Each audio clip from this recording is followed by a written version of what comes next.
really don't have the strength to take this suitcase any further. I wonder who can help me.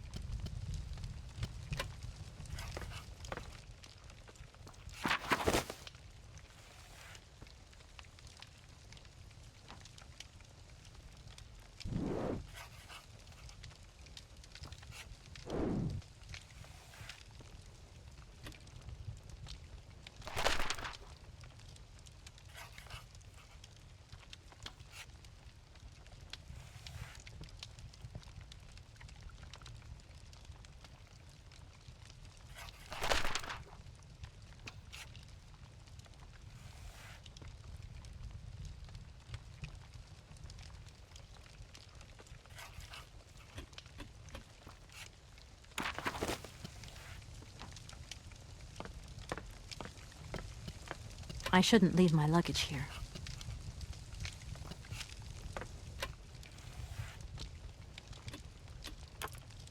I need a key.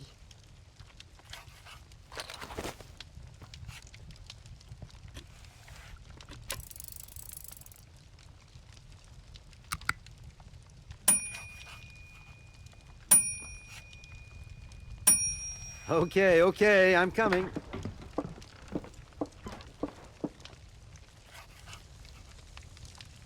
Hi there. Hello there, ma'am.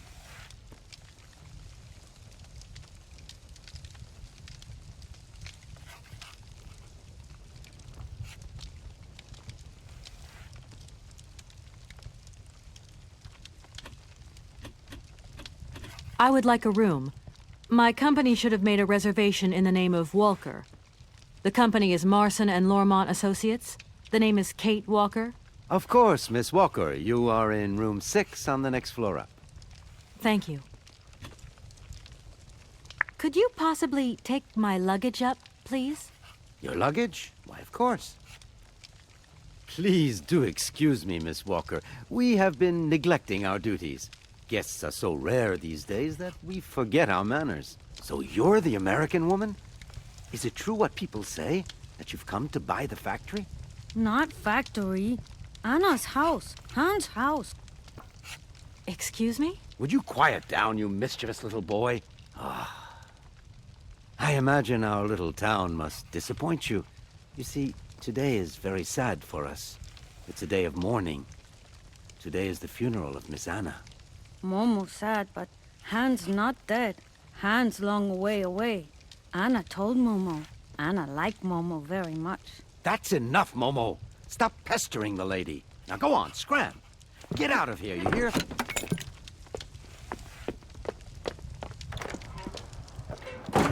What was I saying? Oh, yes, Miss Anna.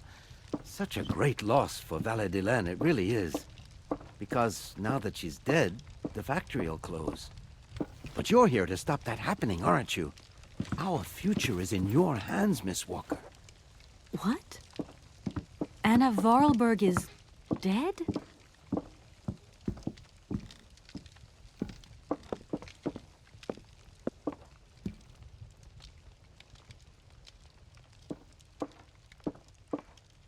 Here's your room. I hope you like it, Miss Walker.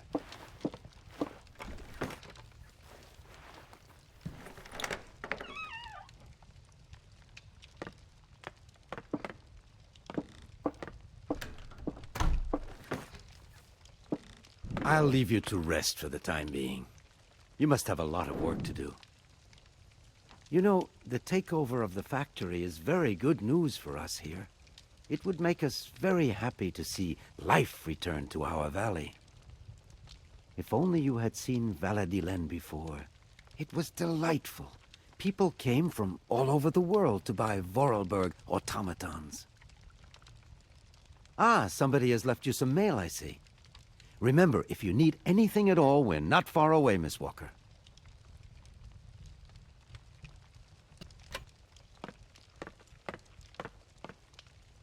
I should tell Marson about the death of Miss Voralberg. I hope this isn't going to get too complicated. I can't see myself staying here too long.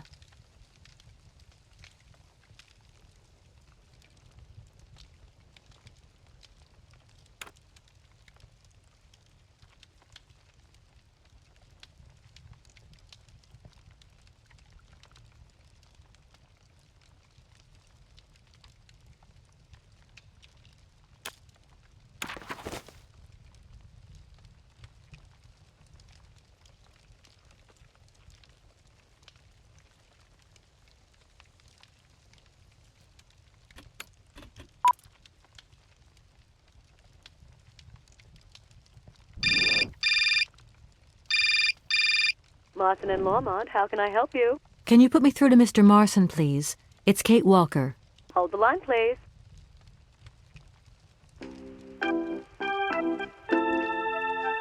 Hello, Kate. So tell me, how's the case going? I've just got to Valladolid, and there's a slight problem, Mr. Marson, I'm afraid. Mrs. Voralberg is dead. Ah, that's most unfortunate. But I seem to remember we made provisions for just such a sad eventuality, and we know that there was no heir. Yes, that's right, but... So where's the problem, Kate? Contact the notary right away. I'll get my secretary to fax you his address and an introduction letter from the firm. Very good, Mr. Marson. Right, I gotta go, Kate. Keep me up to date, okay? I just...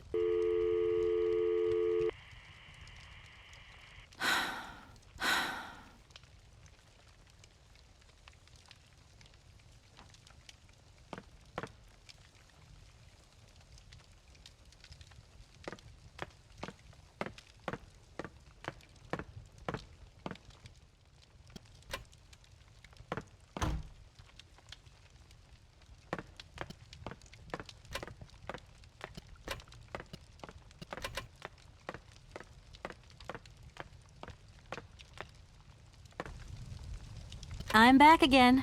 Miss Walker? A fax didn't arrive for me, did it? Maybe. I thought I heard the phone ring. Do you think you might want to go and check? Certainly, ma'am. Immediately. Thank you very much.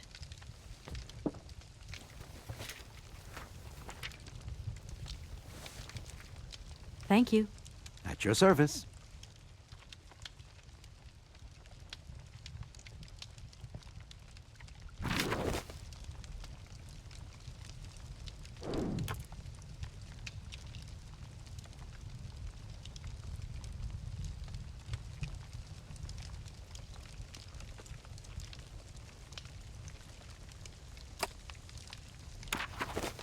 I'm back again. Miss Walker? I would like a room. My company... Oh. I just love all these little mechanical robots. I've noticed there are tons of them here in Valladolid. Be careful what you say. Voralberg automatons are not robots. If you want people to like you here, never ever pronounce the word robot. Okay. What is the difference between an automaton and a robot, then? Well, to tell you the truth, no one really knows. Did you know Anna Voralberg yourself? Oh, why, of course I did. I mean, well, not really. She was a very great lady. We loved her very much. May she rest in peace. The young boy who was here earlier talked about, Hans? Who is Hans? Momo was talking about Hans Voralberg, Anna's younger brother. But he died a long time ago. Nobody here even met him. Who is the boy who was drawing here earlier? Is he your son? Heaven forbid. No, not at all.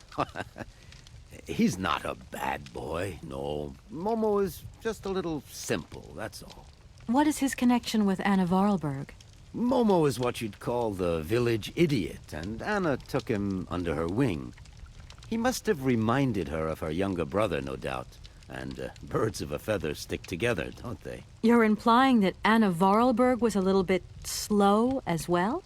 Heaven forbid. No, not at all.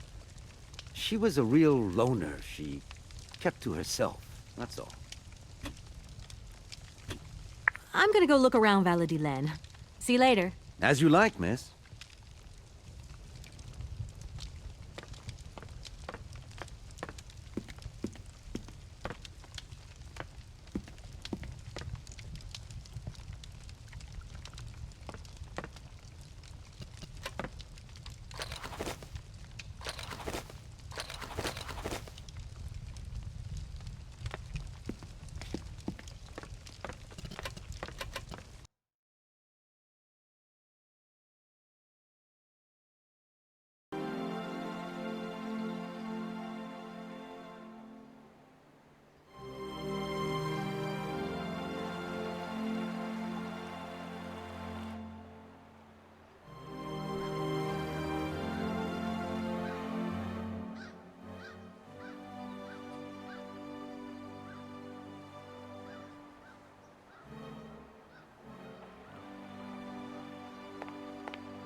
Good morning.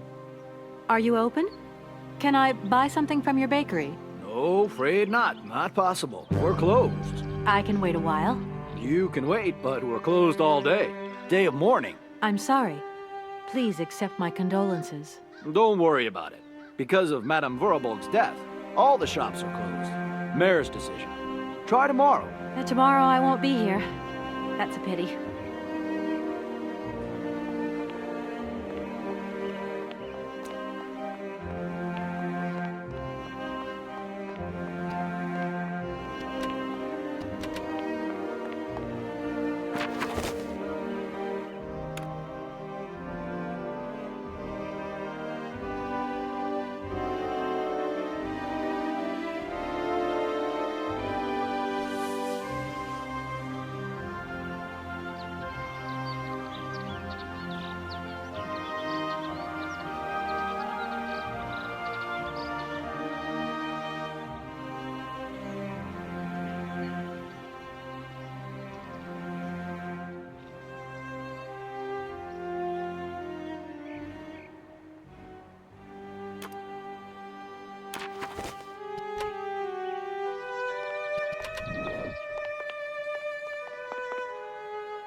Hello, sir.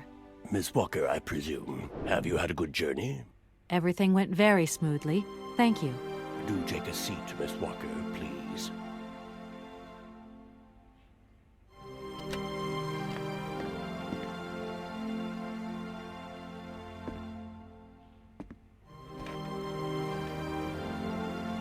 I imagine you are aware of the business that brings me here. Of course. I was waiting for you.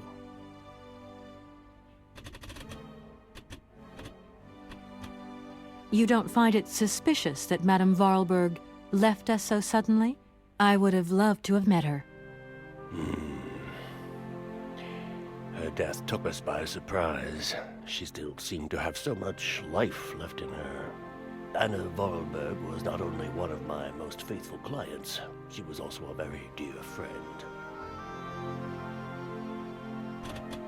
That is a magnificent automaton you have at your entrance. I'm very proud of it. And since my health problems, it has become absolutely indispensable for me. Yes, indispensable. It was Anna Voralberg who had the idea. She provided many houses with this kind of machinery. Have you ever met Hans Voralberg, Anna's brother? I have a few vague memories of him, that is all. I was very young at the time. Very young. If you don't mind, can we come back to that later? Seeing how as Madame Voralberg is no longer with us, I trust that I can rely on you to conclude the sale? Please do not set your hopes too high, Miss Walker. I fear that I cannot be of much help to you. I am the legal representative for the Universal Toy Company. I'm responsible for... So I understood, Miss Walker. Miss Walker, I am afraid that the sale of the Voralberg factory is not as straightforward as it first seemed. Whoa there. Everything was agreed. We'd obtained Anna Voralberg's consent, and her death does absolutely nothing to invalidate that. Now, I have to be back in New York the day after tomorrow, Maître Alfotaire. My client and I are impatient to seal this deal. I understand, only too well, Miss Walker. There is an heir, Miss Walker. Excuse me? An heir? But Madame Voralberg never married, as far as I know. And in my last conversation with her, she absolutely never mentioned this detail. Miss Walker, believe me, I was more surprised than you are. Anna Voralberg sent me a letter 2 days before she died. Understand, Miss Walker, that had I known about this earlier, I would have informed you. I shall read you the document in my possession. I am so very old. It seems that today life is slipping away from me more quickly than I imagined, and I fear that I will not be of this world to sign the takeover contract for my dear factory. So, I must make this confession to you now. My brother Hans is still alive. It would not surprise me if you find this difficult to believe, but it is indeed the truth. You must remember his death, his funeral too. Even though you were very young at the time, it was but a sordid charade dreamt up by our father. To him, the very idea that his only son should wish to leave Baladilen and abandon the family business was unbearable. When Hans left, he preferred to think him dead and make everybody else believe this too. He obliged me to bear this terrible secret as well. I repeat that Hans is still alive. So when I die, it is he who becomes the sole and rightful heir of our factory. Okay, I see. If Hans Voralberg is not dead after all, then I just have to sign the contracts with him. I suppose you've already contacted him? Where can I reach him? The second half of the letter informs us that Hans Voralberg is somewhere in Siberia. I will leave the document in your hands to read at your leisure.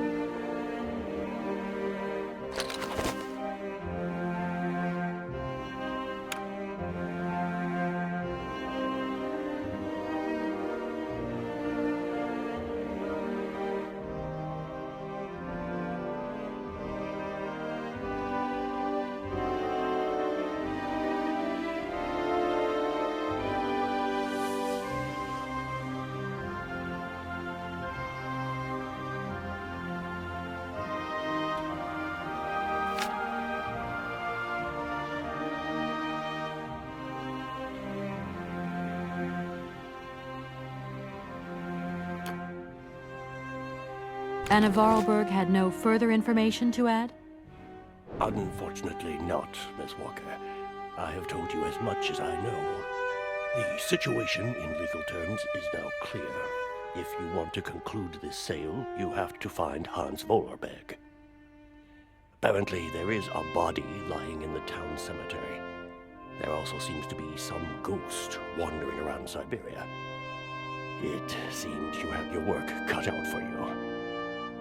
Believe me, Miss Walker, when I say that I am most sorry for this regrettable setback. Most sorry. Great. What now, then? Perhaps you will find out more in the Voralberg factory archives. You will find the key in the waiting room. My role in this affair finishes here with the reading of this letter. And now, if you'll excuse me, I must rest. You see, my health is not excellent at the moment, and my doctor forbids me from working for too long. I will not detain you for any longer, Miss Walker. Do not forget to close the door as you go out.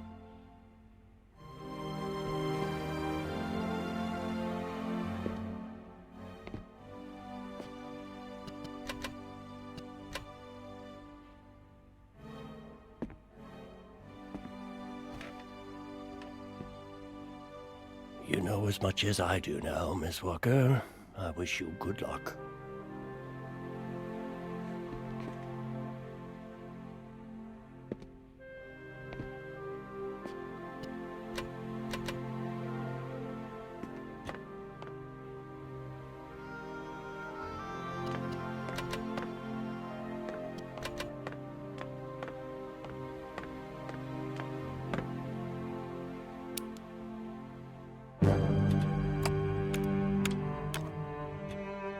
Doesn't look like that works.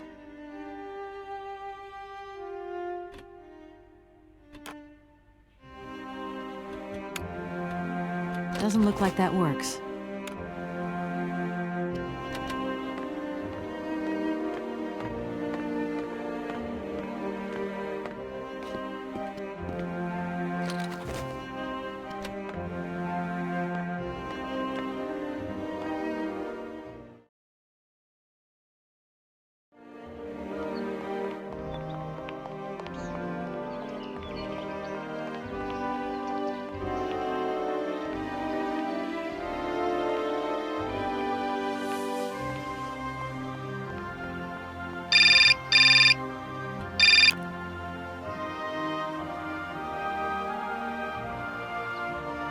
Hello? Kate? Dan, I'm so pleased to hear your voice. How are you, honey? Did you have a good journey? Have you settled in? It was long, tiring, damp especially, but I'm okay. Especially when you... Everything going as planned? Yeah, I mean, well, not really. It's not exactly what I thought it would be. You know, everything's so different here. Actually, while we're on the subject, I managed to free myself up tomorrow lunchtime. I'll come and meet you at the airport. I hope the flight from Paris won't be delayed. We're expected at the Goldbergs about 8 o'clock. I hope you have the time to take a shower and change, my poor honey bun. Dan, I don't think the Goldbergs tomorrow night is really on. Don't worry, Kate. You'll be as perfect as ever. Anyway, you never have to wear much to look really great. Dan, I'm going to have to extend my stay here. There's 1 or 2 complications. You understand? Kate, honey, what are you talking about? It's only a measly toy factory. The sale isn't going through as expected. I've got to stay a bit longer. Dan, you don't mind, do you? But Katie, you can't do this to me. I mean, it's the Goldberg contracts. There's millions of dollars on the line here. I know. I'm sorry. You go ahead. Don't worry about me. I'll get back as soon as I can. I promise. Okay, I've got to go. I'll call you back soon. Love you, honey.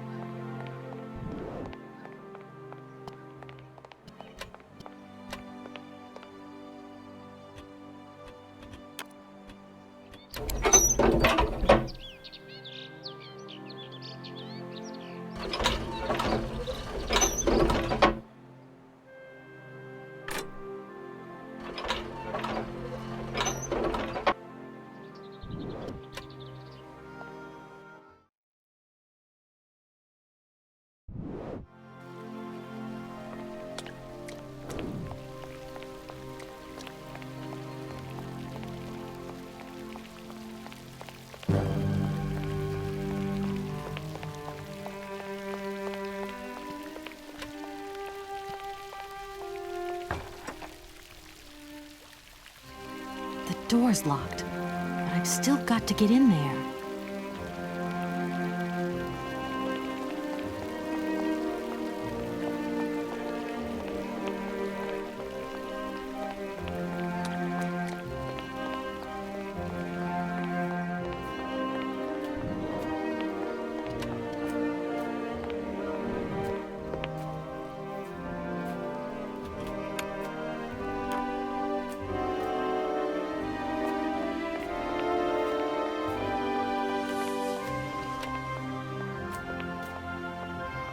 Good morning. You've got a magnificent garden here. Oh, please, don't talk about it. Since my gardener automaton broke down, there are weeds everywhere. You can't imagine how much work it takes me. I don't know whether I'm coming or going. We're not used to doing without our robot help here in Veladiland. But everybody says that we're going to have to get used to it.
Mammoth. You draw mammoths for Momo? Ah, Momo, it's you. You scared me.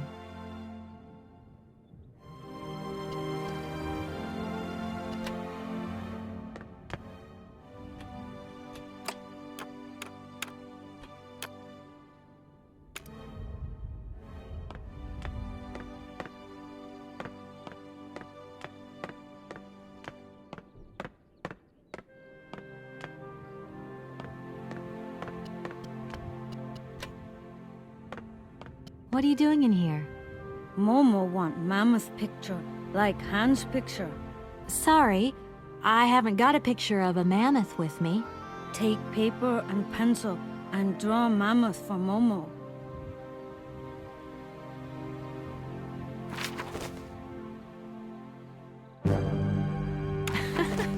You don't give up easily, do you?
Momo, I've got something else I want to ask you.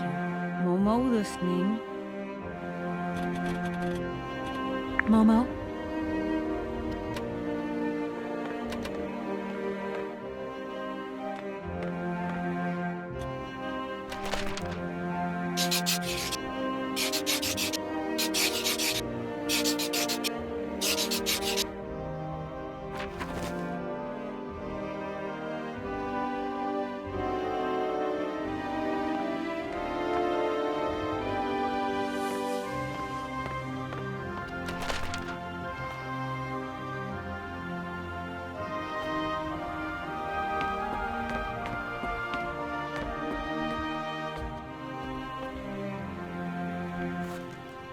Thank you. Momo happy. Now follow Momo. Momo show his secret to Kate.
There you are, Momo. This is some walk you've taken me on. I've got to say, though, it sure is mighty pretty. Momo come here often. Momo like make splash in water. Because of you, Momo, I look more like an explorer than a lawyer now. If Dan could see me, I don't think he'd like what he saw. Momo don't know Dan. Tell me, Momo, do you really think that after all these years, Anna's brother is still alive? Anna always say Hans go away, but Hans come back maybe. Why have you brought me here? Mammoth doll in cave. Very important for Hans, Anna say. Cave? What cave? Where? Momo not liar. You are a strange one, Momo. I'm beginning to see why Anna Voralberg liked you. Momo, Momo look like Hans. Momo very proud. It must be fascinating to live in a village full of automatons. Automatons made by hands. Difficult work. When Momo big, he do like Hans. Momo friend of automatons. Momo.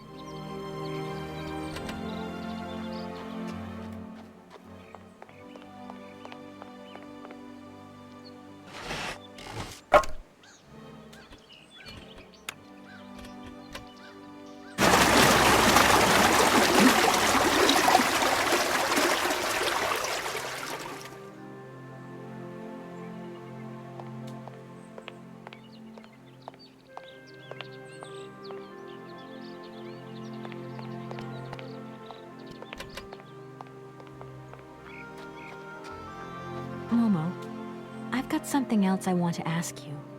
Momo listening. Right. Now we're here. What do we do? Kate and Momo throw stones in water. Momo, we're here because of the cave. Something to do with the cave. Momo and Kate, friends. Tell me, Momo, did you come here a lot with Anna? Mm-hmm. Anna like Momo. Anna like Hans. Anna on journey. Momo, I've got to go now. But see you later, maybe.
Hello? Kate? Is that you? Well, yeah, who did you think it was? I didn't recognize your voice, that's all. Must be the distance or something. So, spill the beans. What's Europe like? You lucky lady, you. Honestly, I never get that kind of break. Well, so far all I've seen of Europe is this tiny village, and frankly, they're not very hospitable. The whole case is getting really complicated. There's this surprise heir I've got to find. I know. I talked to Lynn, who bumped into Joss, and she had coffee with the head honcho this morning. He didn't sound at all happy. The client's meeting him tomorrow, and when Marson tells him that the sale's not even gone through yet, whoa, you're gonna be pleased you're on the other side of the ocean when that bomb goes off. Yeah, I get the picture. But so, how about yourself? What's up at work? We lost the Farah Lou trial. I worked 5 months on that dumb case. I remember. So, for a bit of therapy, I went to Boomies. The sale started yesterday. Wow. It was absolutely crazy, Katie. Absolute mayhem. You know that blue silk top I wanted? Guess how much I got it for? I don't know. $250? $140. Just get yourself back here and I'll go... Like it's my choice. Look, I gotta go. Call me soon, huh? I want a blow-by-blow account of every moment of your great adventure. Get out of here. Look after yourself. You too.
Oh my gosh. Invoices, invoices, more invoices. I never knew the factory was in such a bad way financially. These last 2 years must have been very hard for Anna Voralberg.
Yes, hello? Kate, what happened to you, my poor munchkin? I've been trying to contact you for hours. I'm in Europe, Ma. Job thing. What? Europe? My God. Oh, I've got such happy memories of Europe. Some of them even involve your father, but that's enough of that. Tell me, where are you? Paris? London? Venice? Valladolid. Yeah, I know. It's a bit out in the boonies. What in the world are you doing out there? You know, business. I've got to see through the takeover of some old family business that's got a few debts. It's a really charming place, but there's 1 or 2 weird things going on here. I can't go into it now. Oh, well, that's right. Your old mother's too dumb to understand it. You really do take after your father sometimes. Mother. Kate, you'll never guess who I saw yesterday? Ma, I haven't got a lot of time, you know. Frank! Ma, please. I've got to go. Frank Malkovich, the Russian opera singer. Well, maybe you don't remember him. He was quite a star in his day. Listen, Ma, I really don't have the time. I'll call you back. He is as charming as he always was. We spent the... Mom, I really have to go. I'll call you back. I promise. Lots of love. Kate!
Oh, many thanks indeed.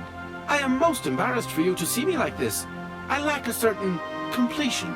You see, nobody here found the time to polish off the finishing touches.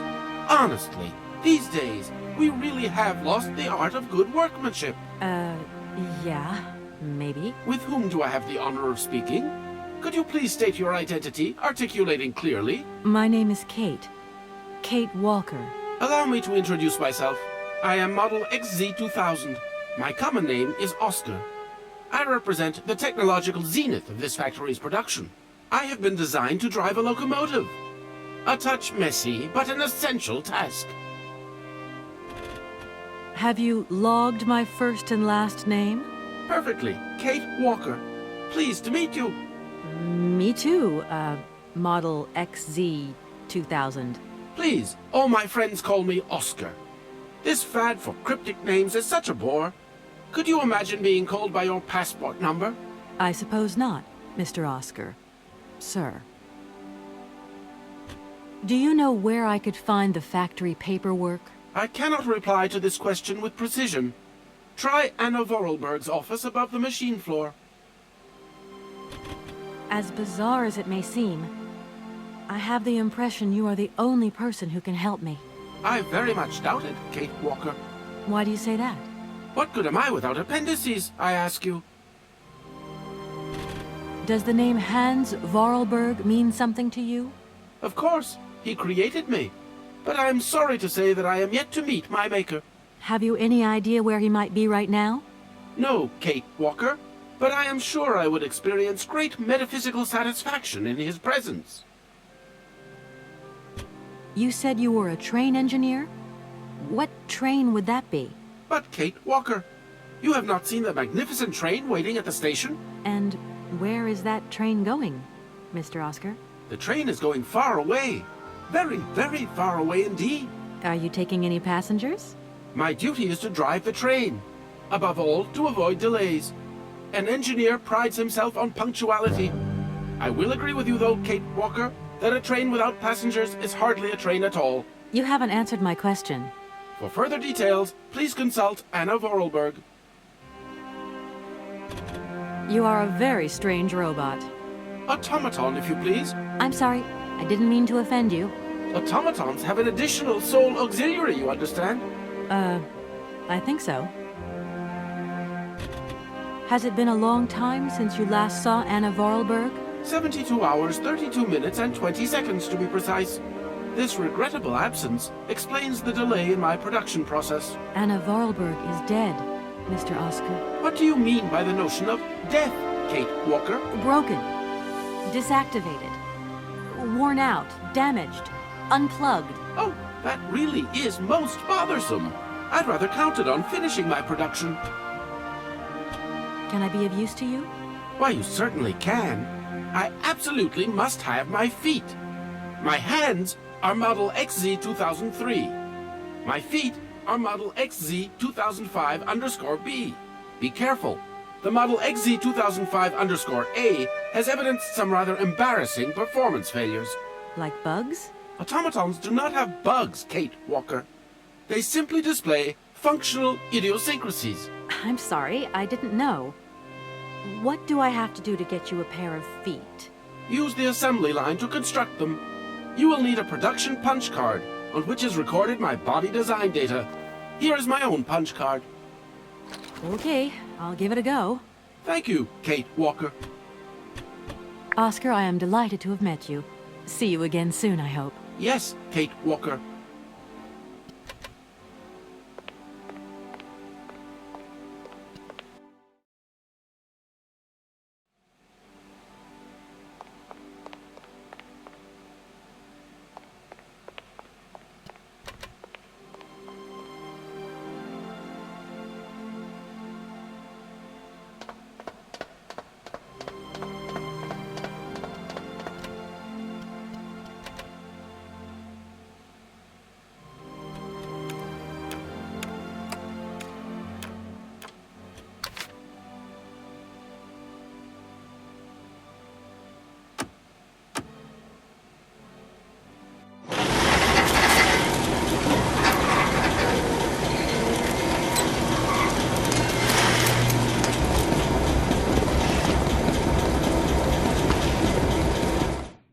These feet are incorrect, Kate Walker.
Here are your feet, Oscar. I hope they fit. Kate Walker, I see you managed to produce 2 XZ2005_B models.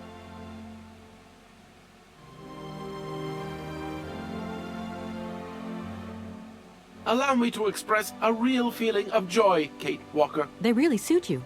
Comfy? Very. You are very kind, Kate Walker. I am sorry to have to leave you. Where are you going? I must find my train. Its departure is imminent.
Hello. Kate, so what's new?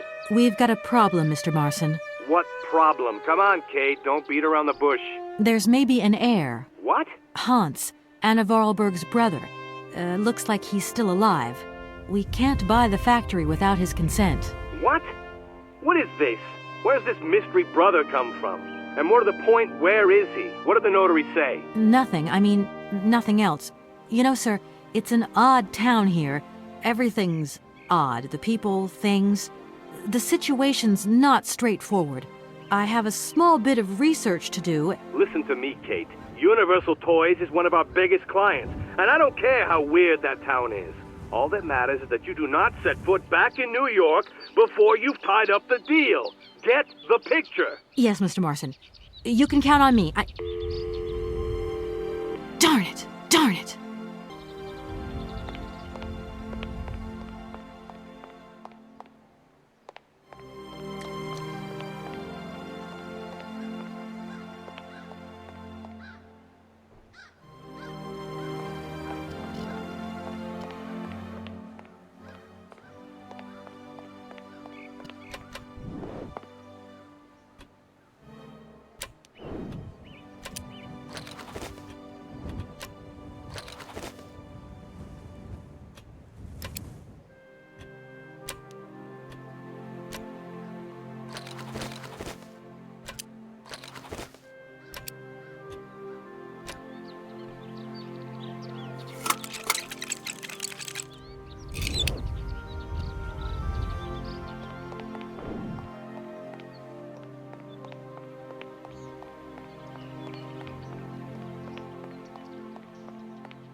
This thing's jammed.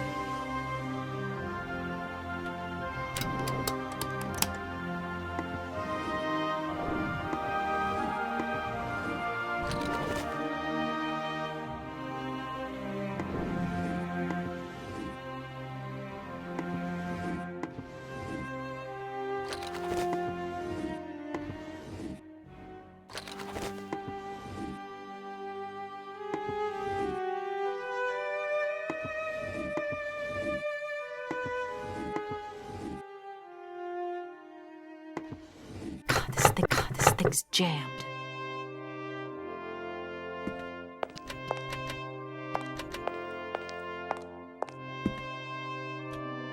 Doesn't look like that works.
Hans, we've got to go. It's a secret. You've got to swear. Okay. I, Anna Voralberg, swear to my brother Hans to never ever mention this to anyone. It's right there! You see? But it's dark in there. Don't worry, I took a lantern. From the factory. Girls, honestly. You won't look so clever when Father notices you've stolen one of his lanterns. Oh, I'm all covered in mud because of you. Look, Anna. Look. I've seen paintings like this in a library book. They're like... You swore, Anna. It's a secret between you and me. Hey, look. There's something else up there. Oh, come on. It's like a toy. I have to have it. Give me some light. But Hans, it's much too high. Do be careful, Hans.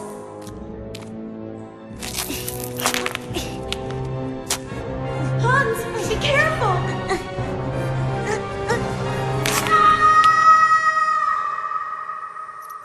For weeks, my brother lay in a coma, hanging between life and death. And then one morning he opened his eyes, but I knew he would never be the same again. We never did return to the cave, and to this day, I have never ever betrayed our secret.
Hey there, Oscar.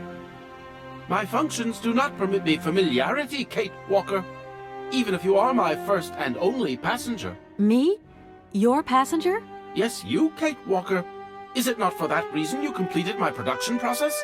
If you say so.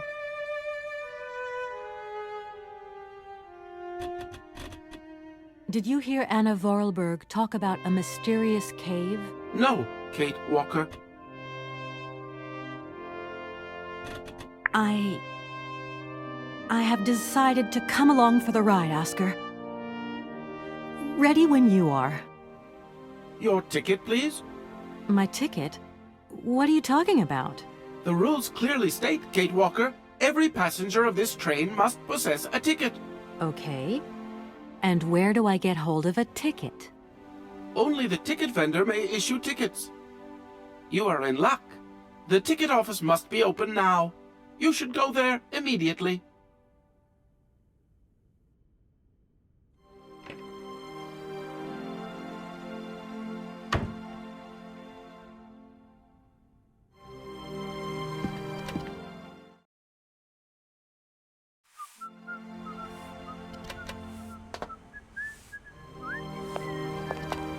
But it's you? What can I do for you, madam? But Oscar, it's me, Kate Walker. Correct. Your name is indeed Kate Walker.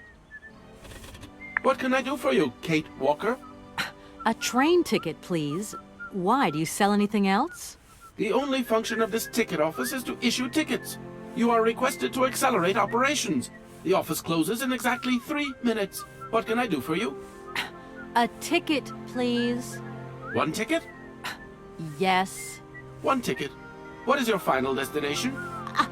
I don't know. It's you who told me I had to get a ticket. A ticket to travel, then.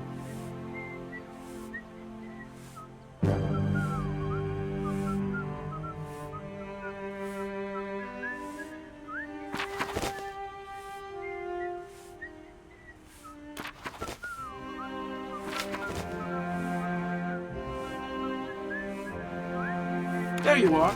Do not lose it. This office is not entitled to produce duplicates. This advice also applies to the accompanying documentation. What's that? The authorization for the release of the train. The ticket officer may ask you for it at any time. But I mean, you are the... Attention! The exact moment has arrived to close this office.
I don't need to use this console.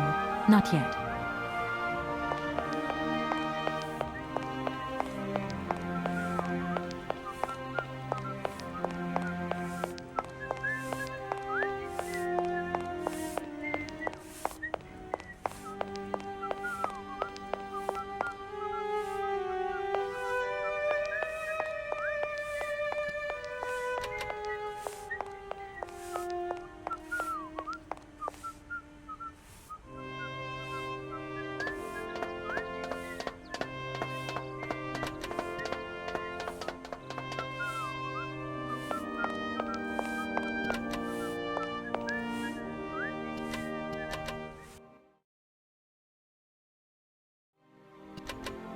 It's me again, Oscar.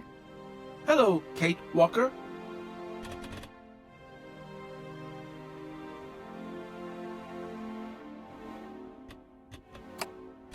Here. This is your stupid train release ratification, Oscar. Thank you, Kate Walker. That is perfect.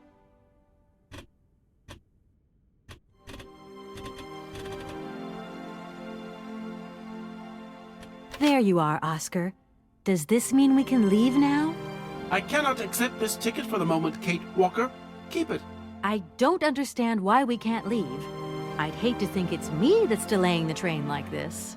I do not wish to appear impolite, Kate Walker, but I am afraid that not all departure conditions have been fulfilled. If that's a joke, Oscar, it's not very funny. I really need to find Hans Voralberg as quickly as possible. I have strict instructions to obey. There are 3 spaces in the luggage compartment that are designed to accommodate 2 very important objects. The train can only depart when they are in place. Please excuse me now. I must return to my departure preparations. Oh, I wouldn't want to break any rules. Don't think for one moment that I'm bored of you, Oscar, but I have to go. I also have much to attend to, Kate Walker.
It's me again, Hello.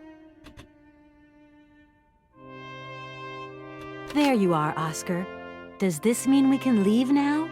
I cannot accept this ticket for the moment. I don't... Everything is... Unpunctuality. Yes, Oscar, I remember. But what now? But what's up, Oscar? Why haven't you returned to your engine room? If I may be so bold as to express a personal opinion on this matter, Kate Walker? I'm all ears, Oscar. I fear we have omitted to wind up the locomotive springs. Is that all? Then let's do it, for Christ's sake. I'm afraid I have no notion of how to implement this function, Kate Walker. It would seem that the makeshift completion of my production process is responsible for a lack of instruction on this matter. Okay, right. I'll see to that myself then. I mean, a wind-up train can't be that complicated. You wait there. I won't be long. Thank you, Kate Walker. Don't think...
Kate, it's me again. Dan, I was gonna call you. Yeah. Are you mad at me? I've just called Marson and Lormont. They told me you weren't expected to return this week. Oh, yeah. So when are you coming home? I don't know. There's nothing I can do about it. The situation is kind of tricky, you know. At the beginning of next week, I hope. Yeah, whenever. Dan, please. Just hang in there, okay? The stakes are higher than I thought. And you know how much I love this job. I suppose it's neither here nor anywhere to you that the Goldbergs are going to... It is. I mean, it isn't. I mean, Dan, this really isn't the moment. You know I'm thinking about you. I love you, sweetheart, and I'll give you a call when I have some news. Promise. I've got to go now. I've got kind of a train to catch. A train? Where are you off to now? This is crazy, Kate. To tell you the truth, I've no idea. Love you, honey. You know that. Kate! Kate!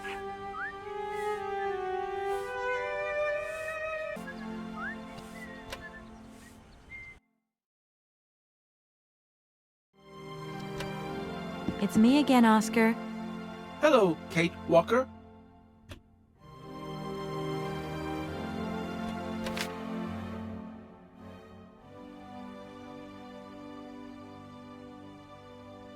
Right, everything is in order then. The train is finally ready to leave. I am most terribly embarrassed. Such ignorance on my part is inadmissible. I hope you still have confidence in my abilities, Kate Walker. Please, return to your seat and we can leave. Finally.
Where are we, Oscar?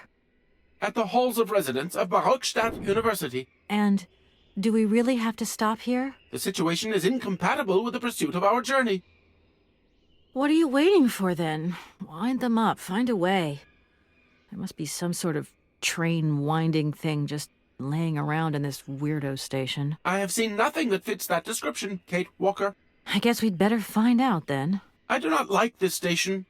The atmospheric humidity is detrimental to my sophisticated wheel workings. I will wait for you inside the train. Wimp. Oscar, see you later, alligator. In a while, Kate Walker.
Hello.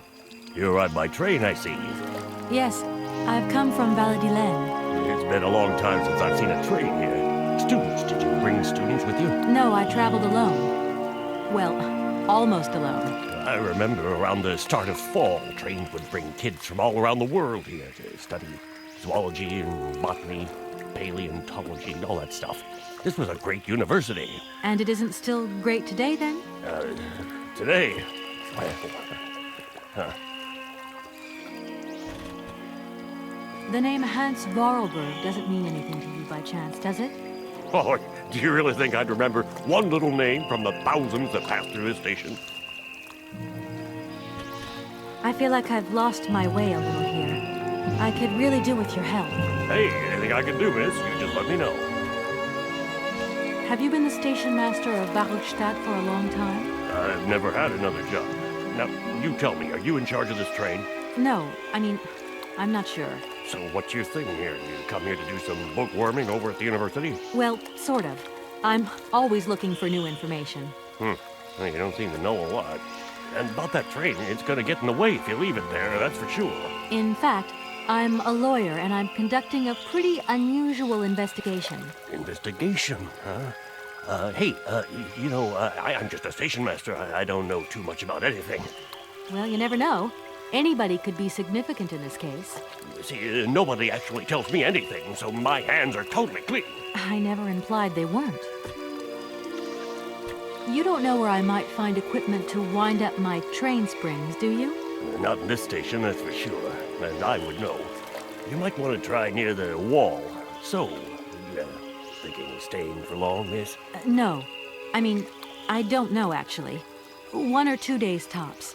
You see, I've got to wind my train back up so that I can continue my journey. It's just, if you stay here too long, I might get in trouble. A train should stop, then leave again. That's the rule. Besides, your machine's disturbing the birds. Maybe you could take me up to this wall? If there were 2 of us, we could find what I need to wind up my train even quicker. Miss, forgive me, I gotta stick by the rules. You know, I have to man the station. I don't want to get into trouble with my superiors at the university. You understand? I'm sorry to junk up your station like this, but the spring mechanism on my train needs winding. A spring-operated locomotive? There's a thing. Yeah, and an impractical thing, too. I always dreamed of taking the train, but now I'm over the hill. And someone has to take care of the birds, after all. All these birds in a station. It's amazing. This is no ordinary station, miss. Oh, no. These birds are part of the prestigious University of Barockstadt Ornithological Collection. Over the years, this aviary has housed some of the most fantastic species from all over the world. And I'm not exactly your typical station master either. This is responsibility, and that is no easy task. I can well believe you. And you know what's the hardest? The hardest thing is to keep interspecial harmony. And one day some explorer introduced a couple of cuckoos from the Amazon. Whoa! It wasn't a good idea? A nightmare. You know, cuckoos lay their eggs in the nests of other species, right? Now, what's more, they also push the host's eggs out of the nest so that they receive all the mother's attention, right? Accursed cuckoos. Nightmare. I see what you mean. That's one tricky bird. And there was nothing you could do to stop it? The faculty declared the bird a protected species. If it wasn't for our mechanical eagle, we were sitting on a major ornithological catastrophe. You have an automaton here? A wonder of technology. It's an eagle that's mounted on rails in the air. It passes through and it swoops down to collect parasite eggs. But heck, the dang eagle's been out of order for several years. Impossible to collect the eggs myself. Why not? I can't climb up the gangway. I fell off it several months back and I still have a pain in my spine. Not to mention the vertigo I've been getting. I only have to look up in the air. Whoa. You poor soul. That must be very hard. The worst thing is, cuckoo eggs piling up in the nests. Soon the rectors are gonna notice. There's trouble in store, big trouble. I'm worried. Yep, worried. I won't disturb you any longer, Mr. Station Master. Welcome to Barrowstadt, miss.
That thing looks like the winding machine I used in the Valadiland station.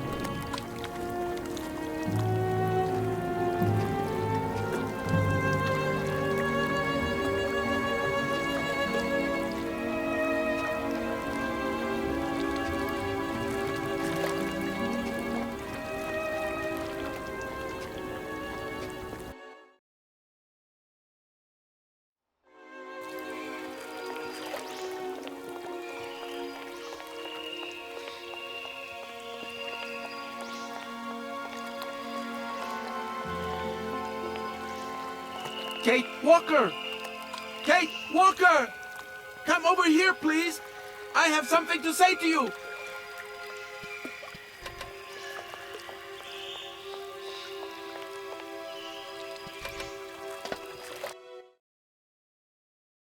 Yes, Oscar, what is it? A message has arrived for you. A message? You have been summoned to see the rectors. They are the highest authority at the university. They want to talk to you. Talk to me? Yes, to the person responsible for the train. So, I'm in charge now, sure, okay. But why would these gentlemen want to see me at all? They do not say why, just that it's very important.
there, on the boat.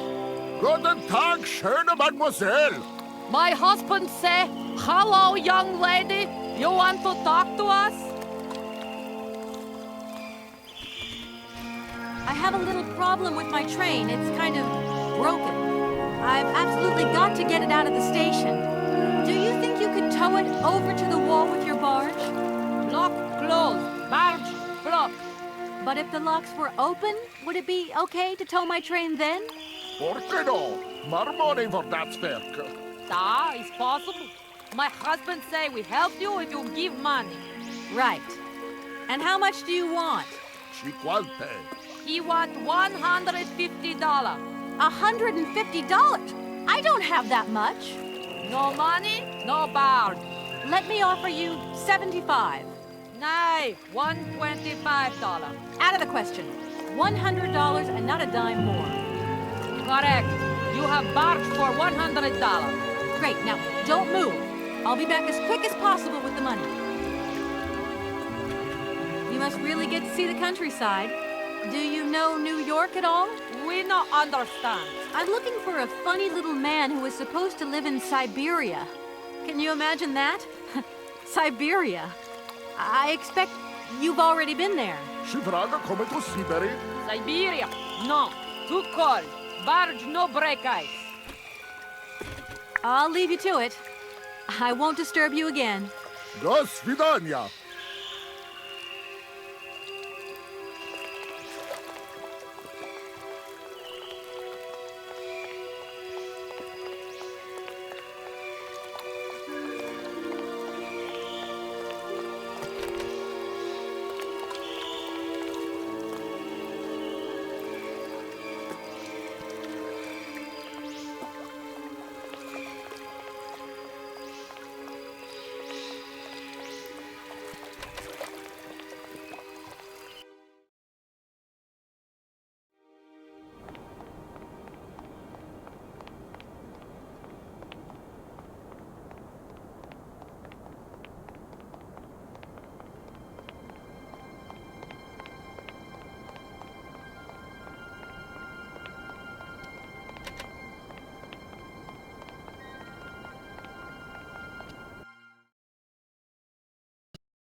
Hello.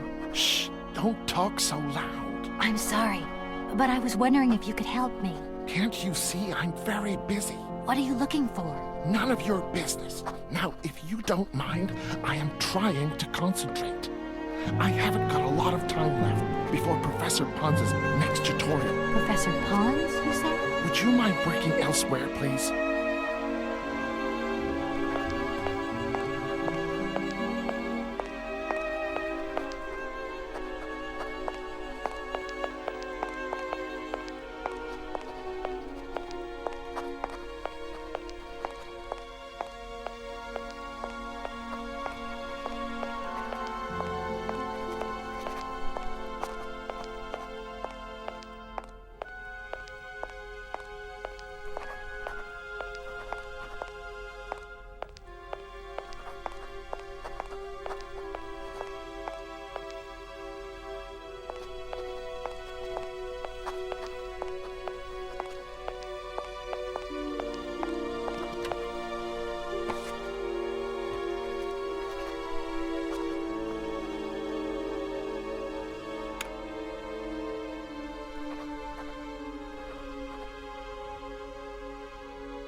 Good day to you, gentlemen. Tell me, young lady, to what do we owe this pleasure? Please do be brief. We do not have very much time on our hands. As rectors of this university, we have serious matters to attend to, and our time is precious. I have heard you wish to meet the owner of the train that is currently in your station. May I know the reason for your summons? We are surprised that your train has not yet left, miss. The situation is most regrettable. The rules do clearly state that trains are meant to come and go and not remain stationary at a platform. Trains should first stop, then subsequently leave. That is the rule. We agree then, dear colleagues, that what we're dealing with is deviant behavior. This matter really is cause for concern. It's a clockwork train, you see? So it needs winding up again. Unfortunately, there is no equipment in the station to do this. A clockwork train? That's strange. How very quaint. You mean it's some sort of mechanical toy? You are causing a hindrance to us, miss. I am very hopeful that I will find what I need along the wall. The wall? Miss, that really is not a suitable place for you to go. Especially for a young lady. You see, miss, we freely admit that every day we praise the existence of that particular edifice. We owe the integrity of our dear university and the fine education it provides to the wall. It protects us from harm and invasion from the unknown. May God protect us from what is beyond those ramparts, miss. Please believe me. I don't have any choice. I must continue my journey. Such a decision is a correct one since it's in line with regulations. Thus, your train will indeed be able to leave. And consequently cease to obstruct our station. I have heard you wish to meet the owner of the train that is currently in your station. May I know the reason for your summons?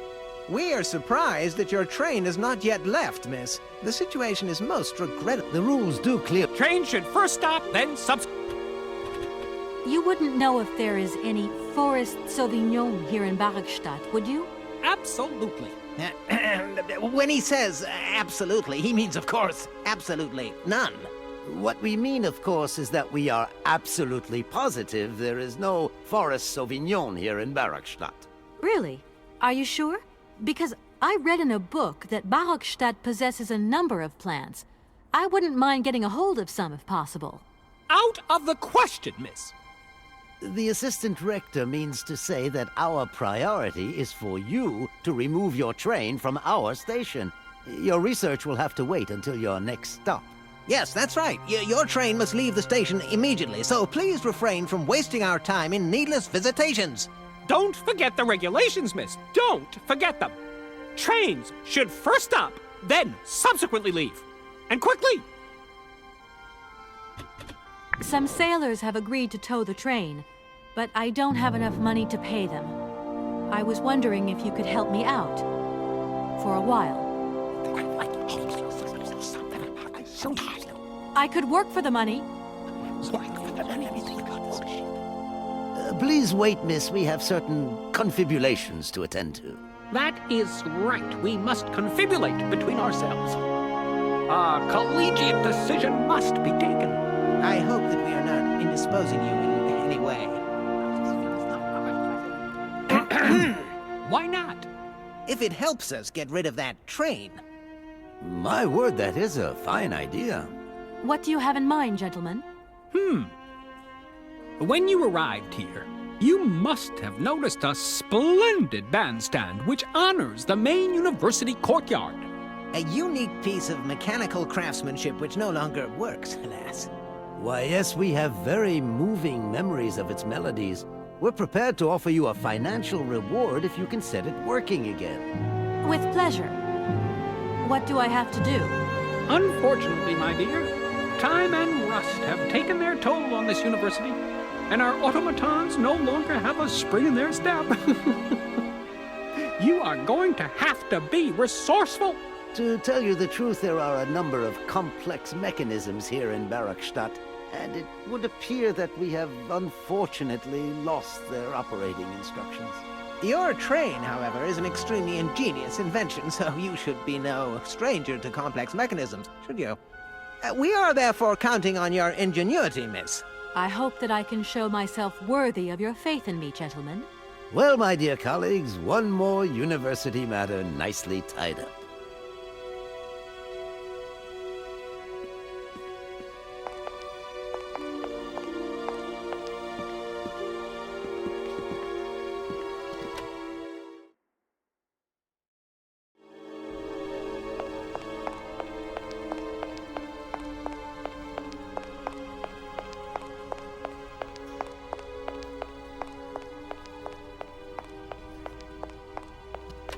Excuse me. Sir, please, just a moment. Yes, what is it? I'm not deaf, you know. I am sorry to disturb you in your work, sir, but... This young Mammothus primigenius is barely 40,000 years old. Fantastic, wouldn't you say, miss? Yes. Probably. What do you mean, probably? I don't know. You don't know? Oh, you don't know, I see. What can I do for you, my dear child? To tell you the truth, I'm looking for Mr. Hans Voralberg. He's the sole heir of a very unusual factory. My company is in charge of negotiations for the takeover of this factory. At last word, he was living in Siberia. So, as soon as my train is ready, I'll be continuing my journey eastwards. Siberia. Ah, Siberia. But what was it you said again? Said what? You mentioned a name. The person you are looking for. Voralberg. Hans Voralberg. Do you know him? Hans Voralberg. How could I forget him? Such an extraordinary fellow. So inventive. We shared a passion for mammoths, you know, and we bonded over this passion. Without it, I confess, I would have had little to do with an odd, ageless retard like Hans. At the time, we were both students. Well, sort of. Put it this way. Hans had special permission to attend paleontology lectures. You see, he didn't really have the necessary qualifications. In exchange, Hans did a few odd jobs around the university. Your Hans Voralberg sounds uncannily like the one I'm looking for. I'm not sure, my dear. Hans was above all questions of money and business. Just to imagine him running a factory, perish the thought. Can you tell me a little bit more about him? He was always a mystery to me. He never said very much. He never quite seemed to grasp what you said to him. He expressed himself instead through his incredible mechanical contraptions. His inventions, I admit, have been much appreciated by the university. The few times we really did talk, it was about his strange interest for mammoths and a doll. Some sort of doll that obsessed him. A doll, you say? Yes. He kept talking about it. One day he described it to me. A sort of children's toy. A miniature mammoth mounted by a mount. It appears he found it in a cave not far from his home. The event all sounds very dramatic. His account was slightly confused, but it awoke a great interest in me. What do you mean? To my knowledge, there was only one tribe who made figurines featuring a mount, and that tribe is the Yukols. They live in the farthest reaches of Siberia, and for them, the dolls constituted a sacred object, illustrating one of their central legends. How such a doll made the journey from the frozen Siberian north to a cave in the French Alps is a mystery to me. Even today, it is beyond my comprehension. Have you considered that Hans Voralberg was maybe making it up? You said yourself he didn't seem to have all his mental facilities intact. No, that's impossible. Hans couldn't invent a story like that. The doll is a sacred part of the Siberia legend. He described it to me in exact detail. Siberia itself is a chimera that paleontologists of the world are very fond of pursuing. Please do excuse my persistence, Professor, but did Hans Voralberg ever talk about his childhood? About Valadilene and his sister, Anna? No, not that I recall. Pity. When I think of Hans, I'm always reminded of a mysterious mammoth doll he would talk about so often. A small effigy of a mammoth made of hide and mounted with its own miniature mouth. How come he was so lucky? Why have I not seen this? If I were to say Forest Sauvignon to you, what would you say? Oh, let's see. Sauvignon. Sauvignon? I would say it's some kind of tropical shrub, don't you think? We are talking about the same plant then. It is a very rare shrub with small, juicy fruits. I found a book about the Amazon, and it says that there are even Sauvignon plants growing right here in Bergstadt. You wouldn't know where, would you? Amazon Sauvignon plants here? No. No, I don't think there are any. Highly impossible. But you should ask the station master. He is keeper of the greenhouse at our university, so he could tell you more than me. Oh, thanks very much. I'll leave you in peace. I hope I haven't disturbed you too much. Sorry? No, not at all, my dear child.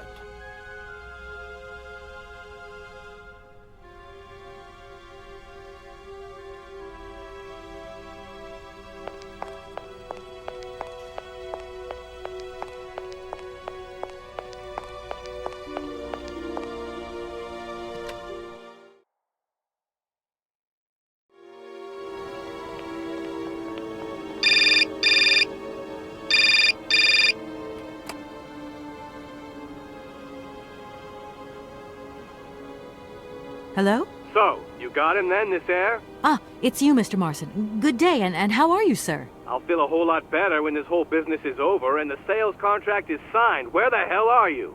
I'm in Bergstadt. Bollocks, what? What in God's name are you doing there? It's a magnificent university town. It would appear Hans Voralberg once passed by here several years ago. So if he isn't there anymore, then there's no point hanging around. I hear what you're saying, sir, but I have good reason to believe that Hans Voralberg is still alive. For the time being, I'm trying to gather extra information from people who have known him. What's your next destination? I'm not exactly sure yet. Doesn't sound like you know too much, Kate. I just need a bit of time, Mr. Marson. Yeah, well, time is what you ain't got. Keep me posted.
I'm sorry to disturb you. What can I do for you, miss? Where might I find some Forest Sauvignon plants, please? No place round here, that's for sure. I don't know what you're talking about. That stuff's from the Amazon. You know, for someone who knows nothing about the plant, you seem pretty well informed about which mysterious faraway country it comes from. Oh, Amazon, Peru, Papua New Guinea, it's all the same to me. Gotta go. Gotta work. Wait, don't go. You know what? I don't think he was being totally straight with me.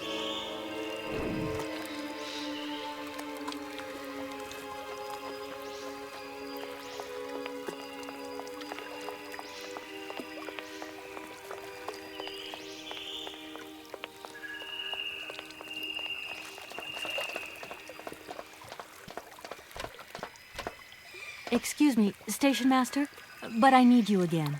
Can't you see I am very, very busy? No. Well, I am. Very busy indeed. But, okay, I think I can give you a minute of my time. I want to know where the Barogstadt Sauvignon plants grow.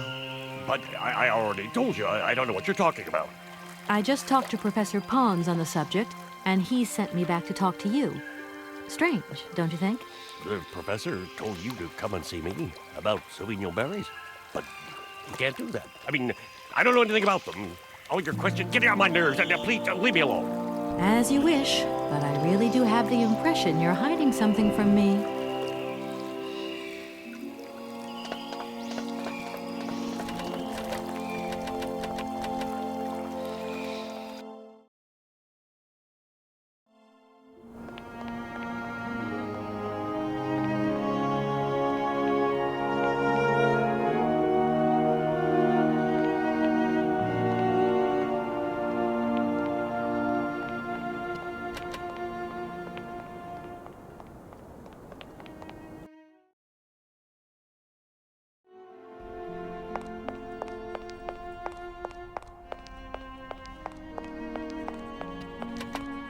Do excuse me, Professor.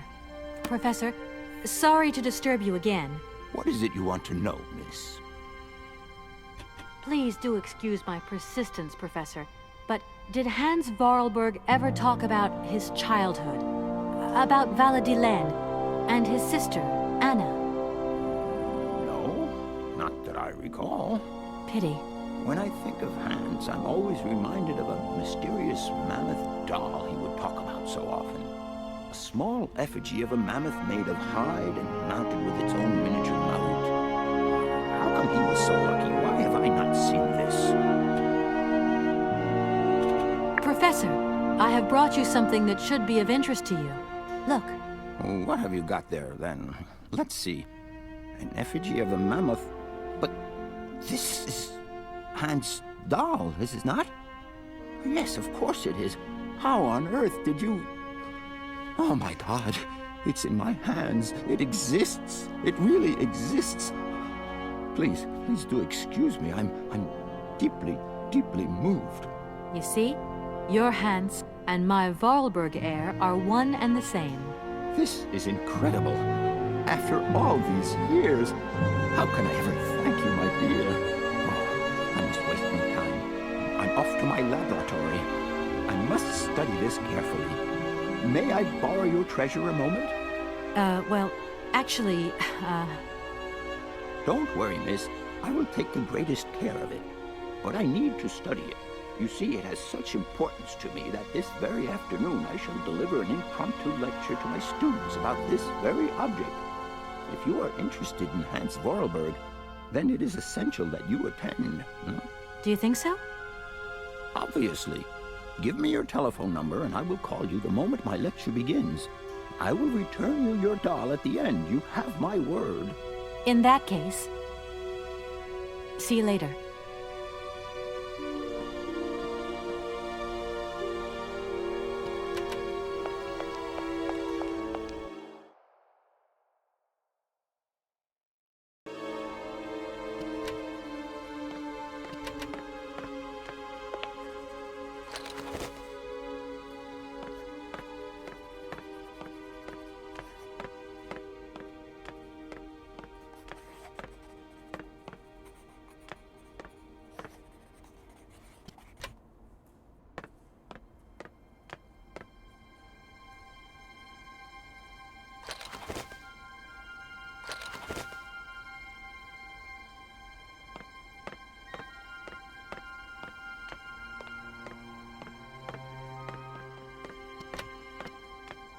Do excuse me, Professor. Sorry to disturb you. What is it you want to know, miss? You wouldn't know where the forest Sauvignon plants are kept in Barogstadt, would you? Why do you think there are Sauvignon plants here? I read about it in a book at the library. Try going to see the station master. If such a shrub exists, he will have a better idea than anyone. It's actually he who sent me to you. I thought it a little strange, but he definitely said ask the paleontologist. You're the only one here, aren't you? Yes, yes indeed. What a strange way to behave. Well, I think he must have made a mistake, that's all. Nobody tells me anything here, and maybe you should ask the rectors. After all, they are in charge of the university. All right, thanks. I'll leave you in... Sorry?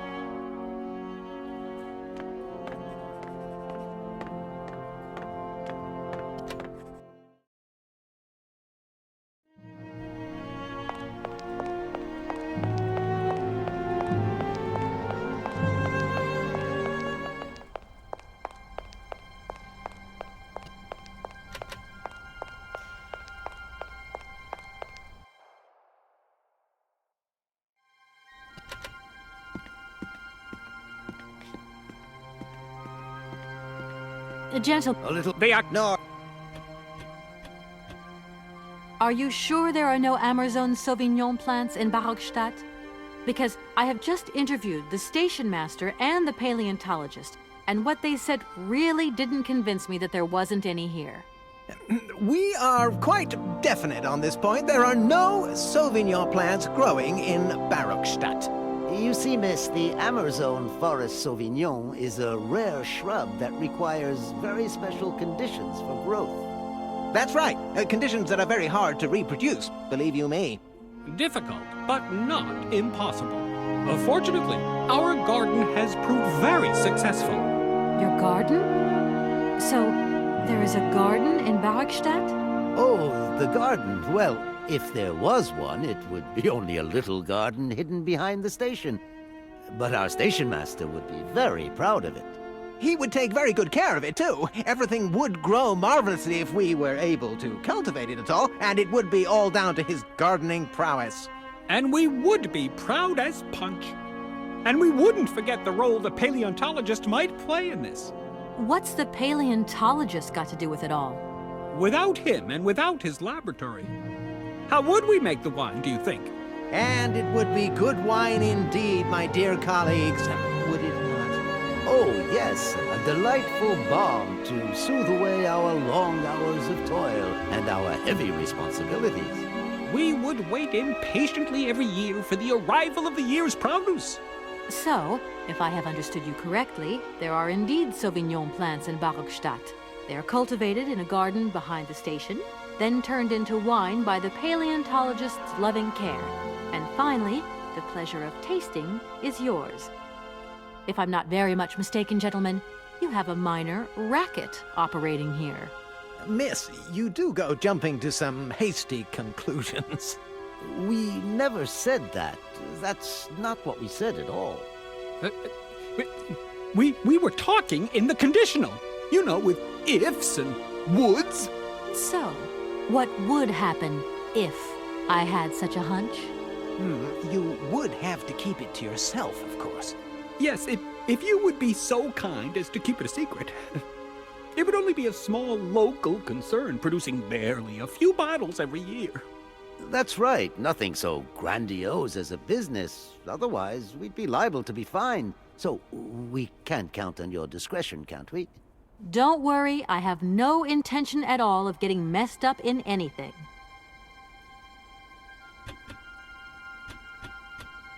Here we are, all right, thank you. And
You have been playing with me, haven't you? You knew very well there were forest Sauvignon berries in the station garden. No, not at all. I've never seen your Sauvignon things. You don't have to lie to me. I know all about it. You and the rectors are in cahoots, and the professor's lab has been turned into a distillery. You've all got a nice little smuggling racket on the side.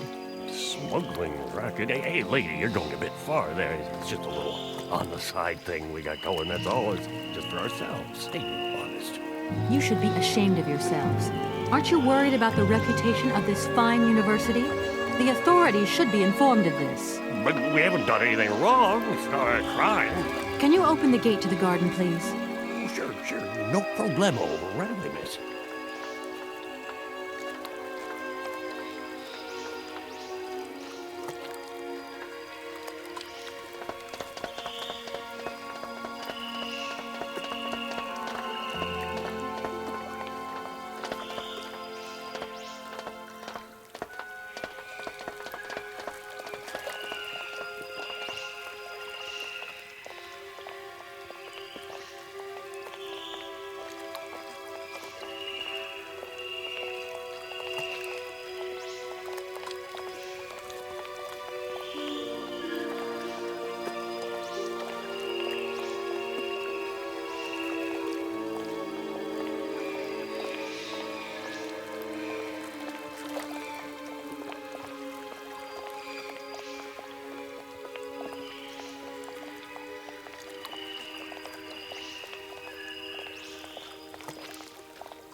There you are.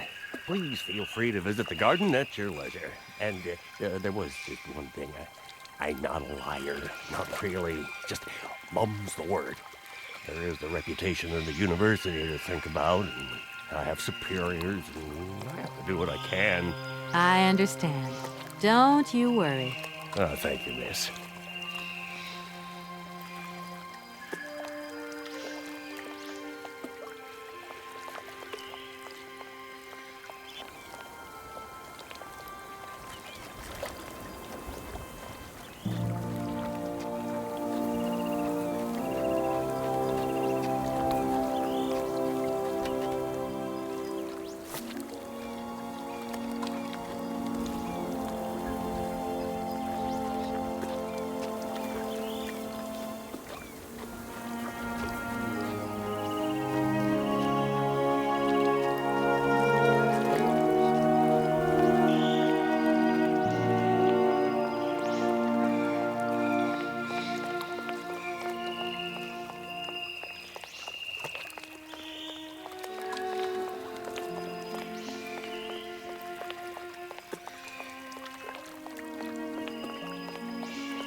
Impossible to reach it.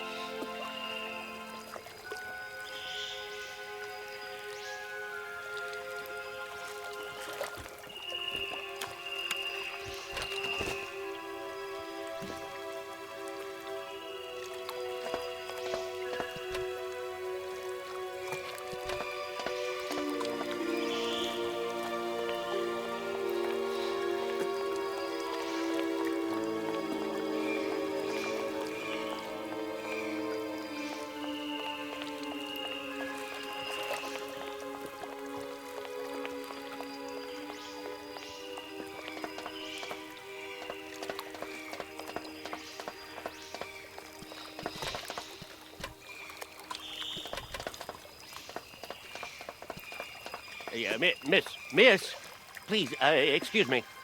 Ah, Mr. Station Master. Rest assured my train will no longer be cluttering up your station. You must be happy. Oh, yes, very happy, of course. There was just one thing I wanted to... Yes? You know, I want to apologize for our little misunderstanding. I brought you a bottle of wine. Markstadt Sauvignon. Very good year. Let me know what you think. I'm very touched. Thank you. Good luck on your journey, lady. Thank you.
Gentlemen, forgive me for disturbing you again. A little... Be ignored. Gentlemen, I have managed to repair your university bandstand. The bandstand is playing again. This is marvelous news. We are really very grateful indeed. Yes, very grateful indeed. We will look back on your visit with much fondness in our hearts. And now let us in turn honor our word. How much is it you need, miss? $100, if it's not too much to ask. We agree to grant you the aforementioned sum, miss. You may now leave with your tray. And while we're on the subject, when will you be leaving? Yes, because now you should relocate your train as quickly as possible.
There you go. Here's your money. I've checked it. It's all there. Ah, thank you. Not difficult get dollar. See? You are a real businesswoman. I'm not the only one around here. We pleased to do deal with you. Now, you open lock or we no help you. Why didn't you manage to open them? After all, you don't have to be a genius. Vad pensirose esto, di kleine madam. No se sei mar alles non comprendo en allora kaput en andere montel. Sils papa. On boom telefonieren kaput. My husband say instructions complicated. No understand manual. My husband angry. Very angry. Oh, now telephone broke. Kaput. Now that is annoying. What are you gonna do next? We wait repairman. Well, I don't have the time to wait. I'll have to go have a look. There must be some way of releasing the opening mechanism. Take key. Sailor always need key for lock. Okay, thanks.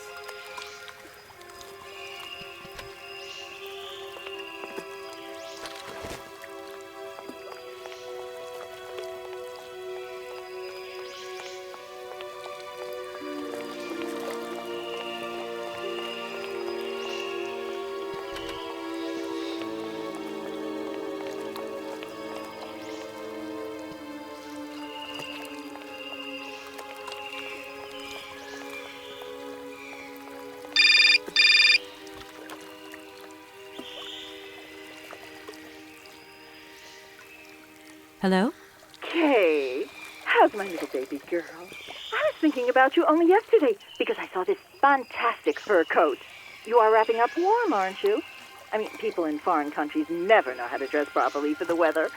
Mom, it's so sweet of you to worry, but I'm fine, really. The trip's a breeze, no worries. I mean, there's... Well, when are you coming back? Frank is dying to meet you. Frank? Oh, yeah, your singer. You two seeing each other then? Oh, you'll never guess the surprise he gave me yesterday. No, I suppose I won't. Frank invited me to a big charity show organized by, someone or another. Anyway, they got him singing a couple of old numbers from his repertoire, and in the end, he asked me to go up on stage with him. Can you imagine me, your mother, on stage in front of thousands of people? Wow, I would have loved to have been there. Not too emotional, I hope. Oh, too emotional by far, especially as I hadn't even been to the hairdresser. Well, I didn't even have the proper dress on. But Frank promised me he'd see to that next time. Oh, he's such a cutie. And he's got the sweetest little...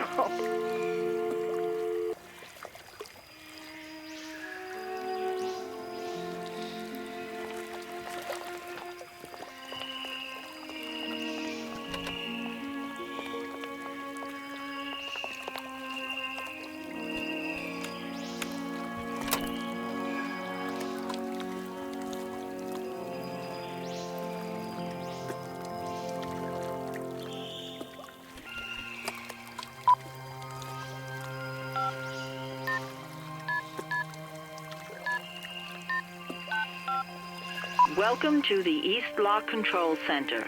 To start, press the number sign. Welcome to the East Block Control Center. To start, press the number sign.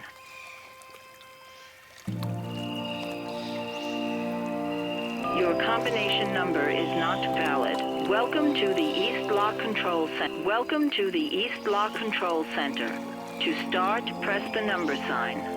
If you are using the Haltenberg lock, press 1. If you are using the Morloff lock, press 2. If you are using the Koningpass lock, press 3. If you are using the Barakstadt lock, press 4. To return to the last command, press the number sign. If you are using the Haltenberg, if you want to raise the water level, press 1. If you want to lower the water level, press 2. To return to the last command, press the number sign. If you want to raise the water, you want to lower the water level in the Barakstadt lock. To confirm your choice, press star. To return to the previous command, press the number sign. To confirm your choice, press star. Your request has been logged. Unfortunately, our regional technician is currently on holiday, and no replacement is available. We will reply to your request within 48 hours. In case of an emergency, please operate the lock system manually. We apologize for delays to our...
Hey there! On the boat! Da! Barge on other side! You still need us? What do we do now to tie my train to the barge? Mademoiselle Takatak, Lokokokomitchen. What did your husband say? You attach chain to train and chain put train with barge. Hop! Catch it, sir.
Hello, Kate Walker here. Miss Walker, this is Professor Ponce.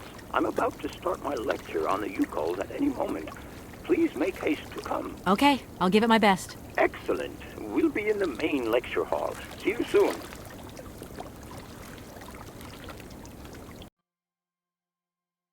Ah, there you are, Miss Walker. Good, good.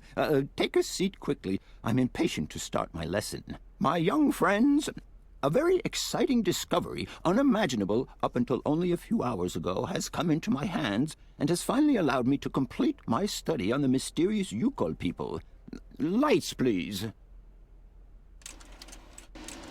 The Yukols are a people from the far north about whom very little is known. They live far away, very far away, on the frozen borders of Siberia. This distance and the climatic conditions of the region, which are unfavorable to human existence, have limited the size of the Yukol population and kept it out of reach of the scientific world. The handful of slides that follow are actually the only documentation we have in our possession. It was a Russian explorer who made these drawings and took these photographs 100 or so years ago. Today, we owe what we know about the Yukol people and their culture to him.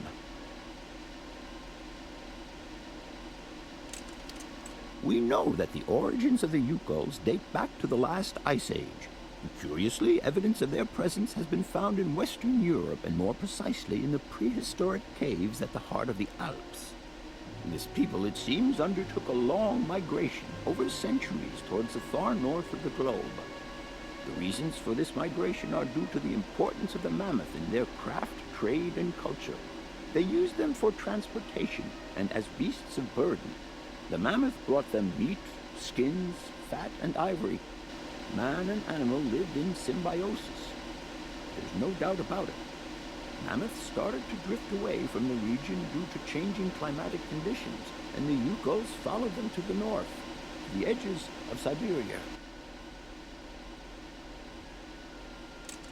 Prehistoric cave drawings, identified as Yukol in origin, first led me to the extraordinary hypothesis that the Yukols had managed to domesticate the mammoth. They are, to the best of our knowledge, the only prehistoric people to represent a man riding a mammoth. Today, because of this genuine mammoth skin effigy, identified by myself as an authentic Neolithic object, I can confirm this hypothesis. Yukol forebears managed to tame mammoths. Prehistoric man uses little imagination. He draws what he sees and represents scenes from real life. This familiar day-to-day object is actually a children's toy.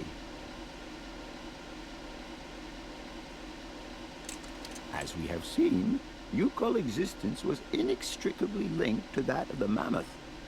They used its skin for clothing and to make the roofs and walls of their houses. They used the tusks to build the frameworks of their homes, as well as weapons, tools, and jewelry. Curiously, the disappearance of the mammoth 12,000 years ago had no immediate effect on the Yukol's way of life. It seemed that for a long time after, the people maintained their strong bond with the mammoth through the centuries.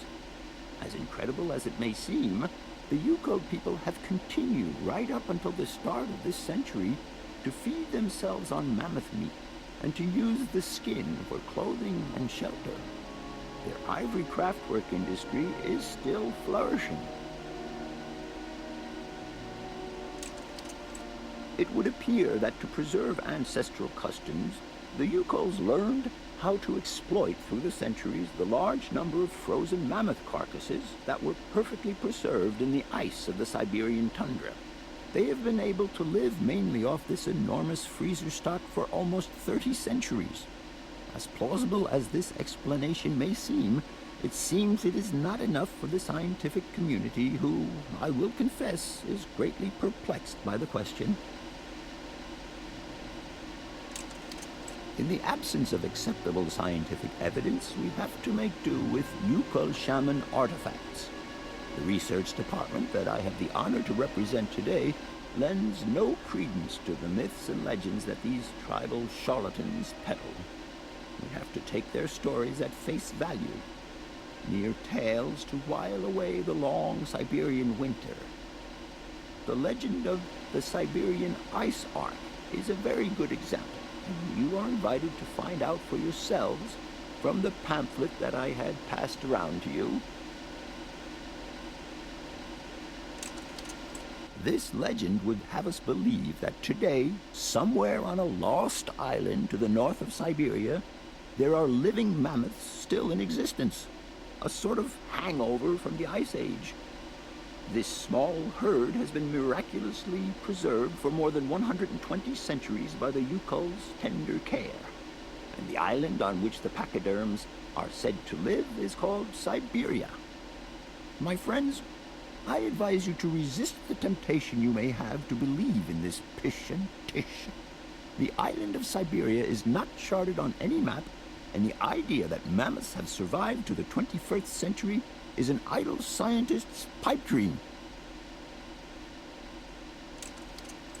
The Yukols were sadly among the first victims of the colonization of continental Siberia led by the Russians in the 20th century. The kolkhoz and sovkhoz systems, as well as the exploitation, disdain, and humiliation the people had to suffer, marked a definitive break in the Yukol's traditional lifestyle. Since the collapse of the communist regime, the Yukol population finds itself confronted with the same political and social upheavals that other Siberian communities are experiencing. There are two consequences to arise from this. Some Yukols have lost their tribal identity and have integrated into the Russian population. Others, however, have sought long and hard to re-establish links with their ancestral culture that was lost under the Soviet regime. Now, at the start of the 21st century, the last true surviving Yukols have gone to live on the vast territories of their ancestors. Nobody knows today where they live or how they survive. Their very existence would be a matter for speculation if they did not turn up periodically at the tundra's most isolated fur trading posts to exchange mammoth tusks for essential items. There ends my lecture for today.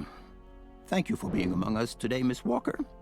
Please make your way to the laboratory where you will find your mammoth doll. There are also photocopies of my lectures should you so require them.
Hello?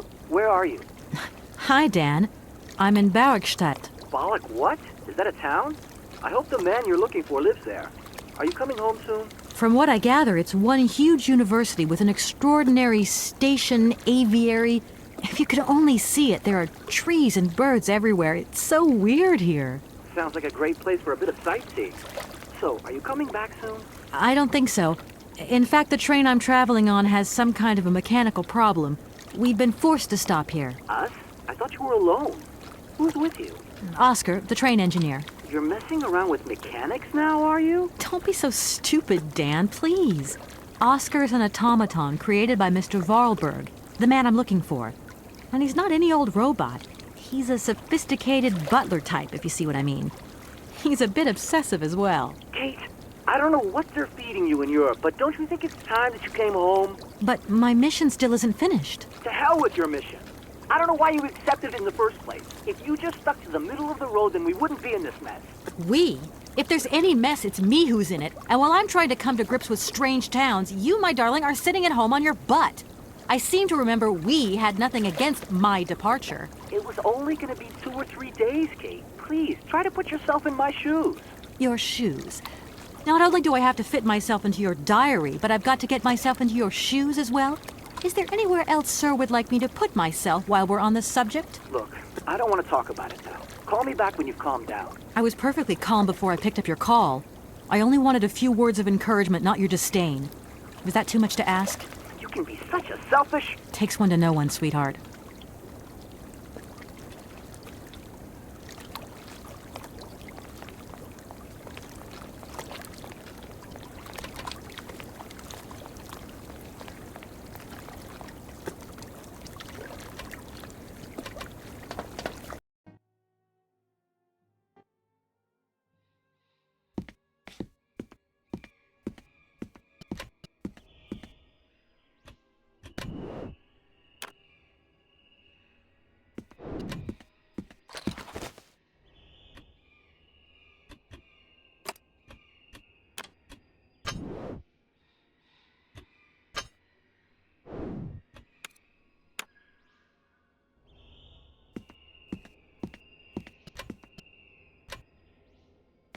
Everything okay, Oscar? Yes, Kate Walker. I am awaiting your instructions. Oscar, if you tell me one more time something's missing, I'll... Everything is ready. Take your seat, Kate Walker. We are leaving. I'll... Okay...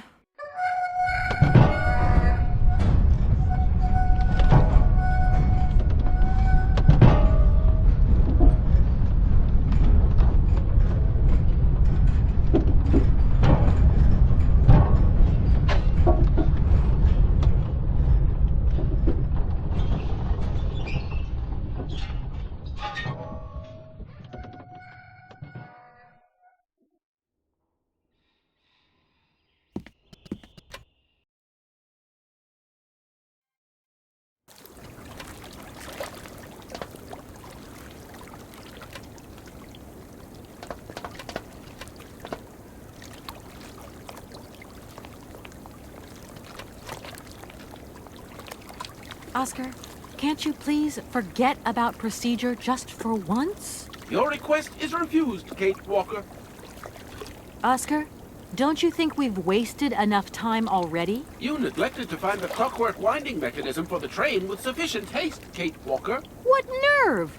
And you refused to lend a helping hand. Help that could have been invaluable to me. I agree, Kate Walker. If you weren't so obsessed by procedure, we wouldn't have had a hitch. I am not entirely convinced, Kate Walker. Oscar, please, let's get in the train and leave, can we? Yes, Kate Walker.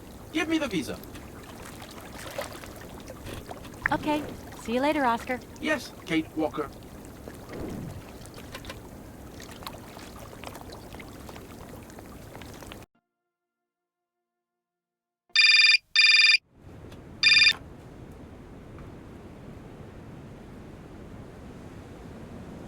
Hello? Kate!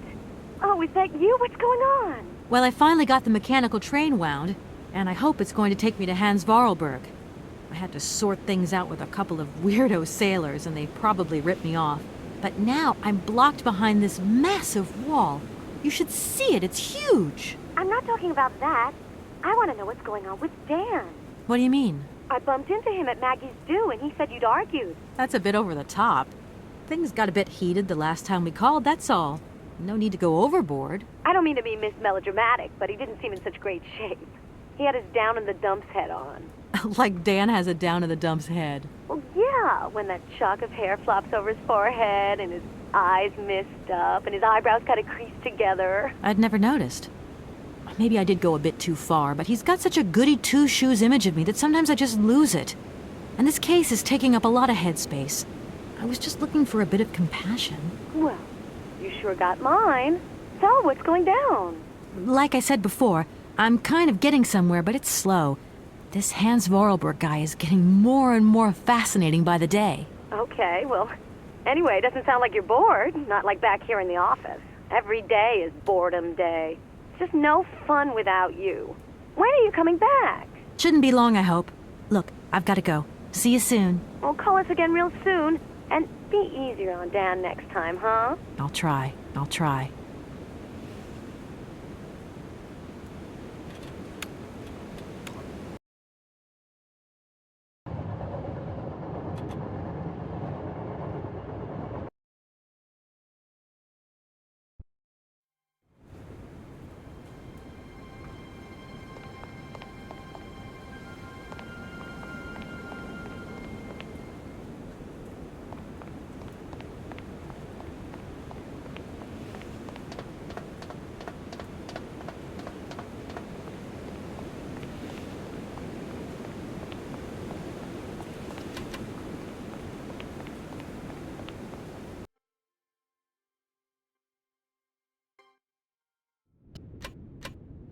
Good day to you, sir. Captain Malatesta, Commander-in-Chief of the Barkstadt border post at your service, madam. I need a visa to cross the wall and to continue my journey to the east. They told me that you are the only person in a position to issue such a visa. Indeed. This responsibility is part of my duties. However, I am not currently issuing visas because nobody must venture beyond the wall. And why not? It's far too dangerous, in particular for a lady of your standing who is traveling unescorted. Dangerous? What exactly do you mean, Captain? The enemy, miss. The enemy. I've been observing them for several years through my telescope. There's one particular horseman stationed yonder. He's a scout from the invading enemy army, and he's been spying on us. So I have to be extremely vigilant. He knows that I know he's there, you understand? And as long as I keep my eye on him, he won't dare try anything. Are you sure? Please, take a look for yourself. Don't mind me if I retire, Captain. Please, madam. My respects.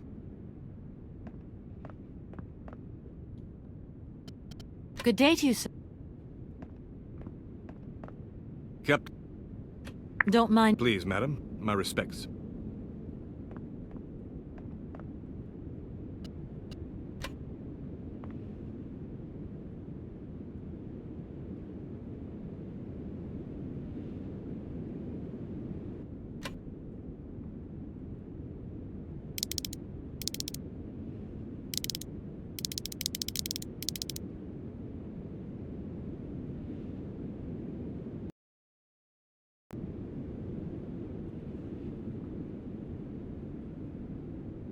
How strange. I can't see a Cossack horseman at all. There's just a dead tree in the middle of an empty plain. That poor captain must have really bad eyesight. Good day to you, sir. Captain Malatesta, Commander-in-Chief of the Barkstadt... Captain, I can assure you that your enemy horseman is in fact simply a dead tree. A tree? But that's totally ridiculous. I can tell you have never seen a Cossack before in your life. How long has this Cossack been spying on your wall? For a long time, yes, a very long time. But they could attack at any moment. We simply cannot tell. And he's been in the same position the whole time? Cossacks are soldiers, miss. They're capable of great resistance and persistence in the face of adversity. Don't mind me if I retire, Captain. Please, madam. My respects.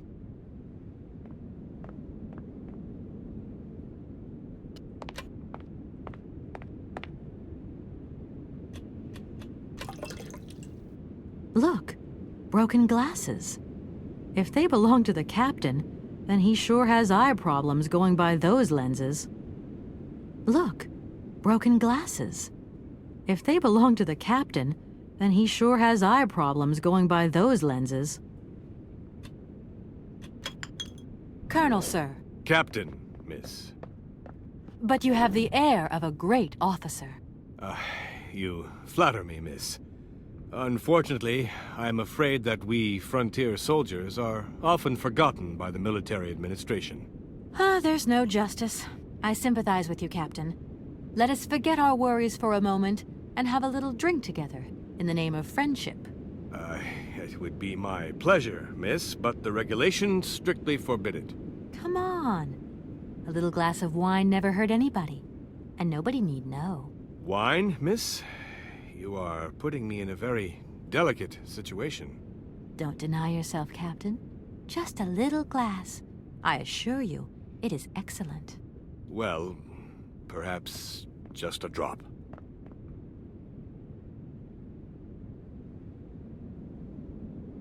Here's your glass. To your good health, Captain. And to yours, miss.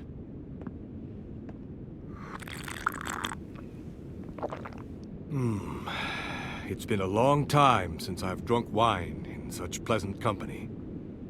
I admit, it is excellent. Isn't it? You wouldn't think it came from Barrickstadt. It is made from the Amazon forest Sauvignon grape that has been miraculously conserved and cultivated in the station garden. Well, well, well. The university authorities kept that one to themselves. You know, Captain, it is essential that I continue my journey eastwards. Please, don't even think about it. As I've said, it's extremely dangerous. The enemy is spying on us. Perhaps your Cossack horseman isn't quite what you thought. Perhaps it's just a dead tree twisted into a strange shape. You should take another look. You never know. Go on, Captain. Give it a try. So be it. I will make this concession to the fairer sex, miss. But it does seem to be quite ridiculous.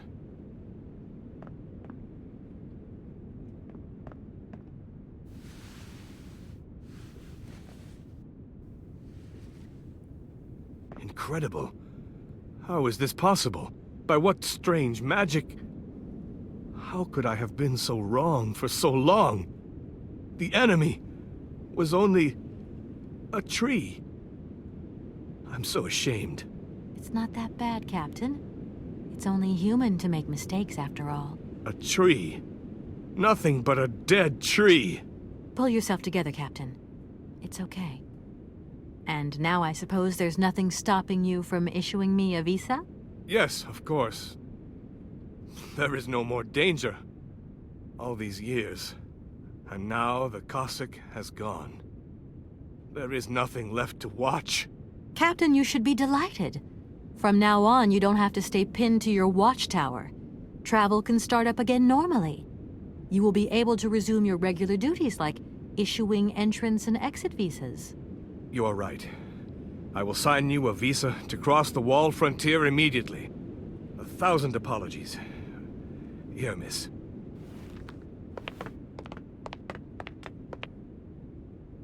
Thank you, Captain. And keep your eyes open. Miss, if we could keep this between ourselves, please. For the sake of my honor, you understand? You have my promise, Captain.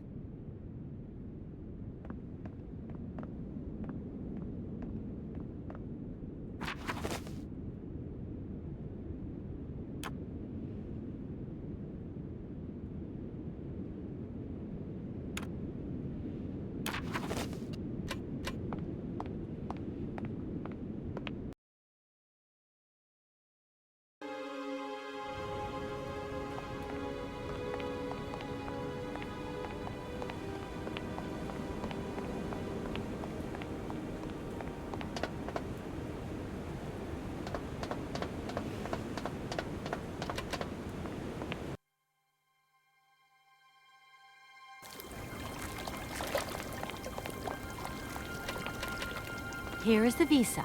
I hope it's regulation, my dear Oscar. It is regulation. Here is your ticket.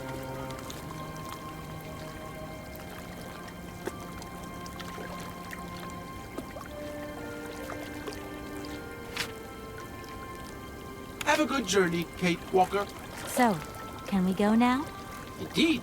We are already very late, Kate Walker.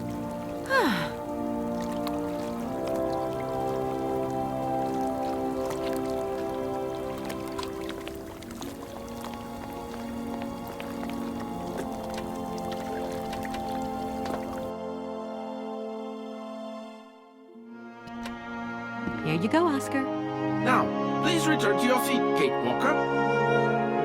Yes, Oscar. Immediately, Oscar.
Kate Walker! Kate Walker! Oscar, what's going on? Why has the train stopped? Where are we? The springs of the train are unwound again, Kate Walker. As for the question pertaining to our geographical location, I really haven't the slightest idea. Well, we better get looking for a winding machine, my dear Oscar. I hope that this place actually has one. The air here is so polluted that I could not possibly risk leaving the locomotive. My joints might corrode irreparably. Right. Let's see. Gosh, it's really gloomy here. I wonder where on earth I'm going to find a winding machine. I have total confidence in you, Kate Walker. You are, after all, a brave and resourceful woman. Yeah, right. See you soon, Oscar. I shall stay right here, Kate Walker.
My God, Oscar!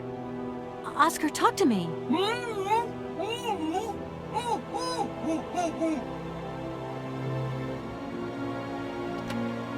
Are you okay? Why, it is absolutely inadmissible, intolerable, and indescribable. I have been attacked. What do you mean you've been attacked? My hands! I no longer have them! They have been stolen! God, you haven't got your hands! But who did this? What's going on here? We can be sure of one thing, Kate Walker. That this heinous crime was committed by a barbarian. A dysfunctional individual whose behavior lacks all finesse. Did you get a look at your attacker? Tell me exactly how it happened.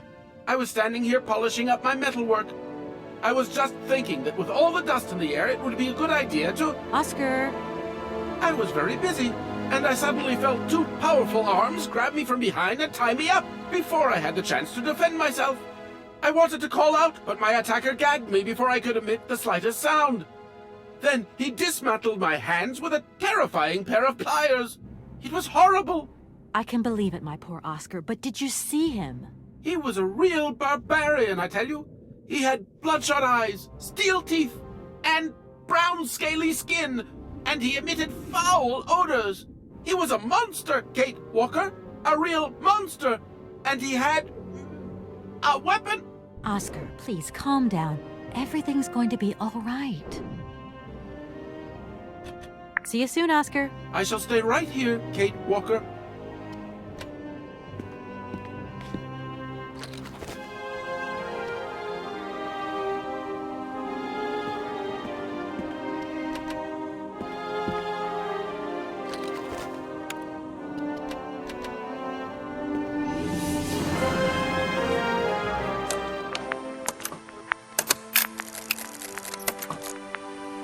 My dear brother, what joy to have news of you after your long silence during the war years.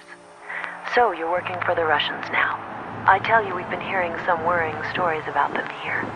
Just your description of that dingy factory makes me cough. But it's so good to hear that your talent is being recognized for its true value, and that your automaton creations are taking the place of workers for all those menial jobs. I'm so proud that Voralberg automatons are making such a contribution, even if it is small, to the improvement of people's lives. Meanwhile, back in Valladolid, we've been licking our wounds after the war years. Some people have returned, others not. Life is slowly coming back, but it's taking time. All my love, Anna.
Hello?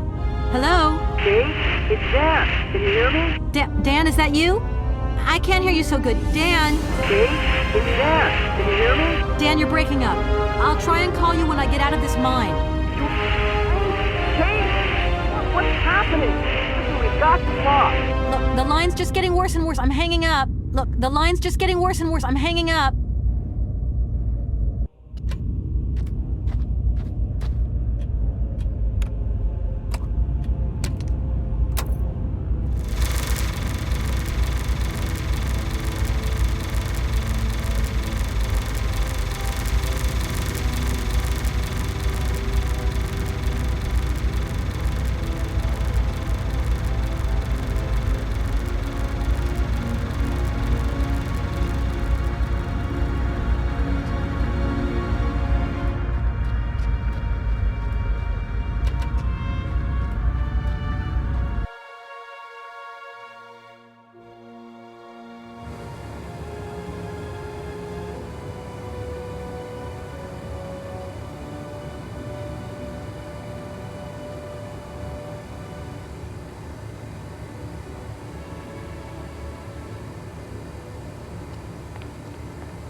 Hey, you!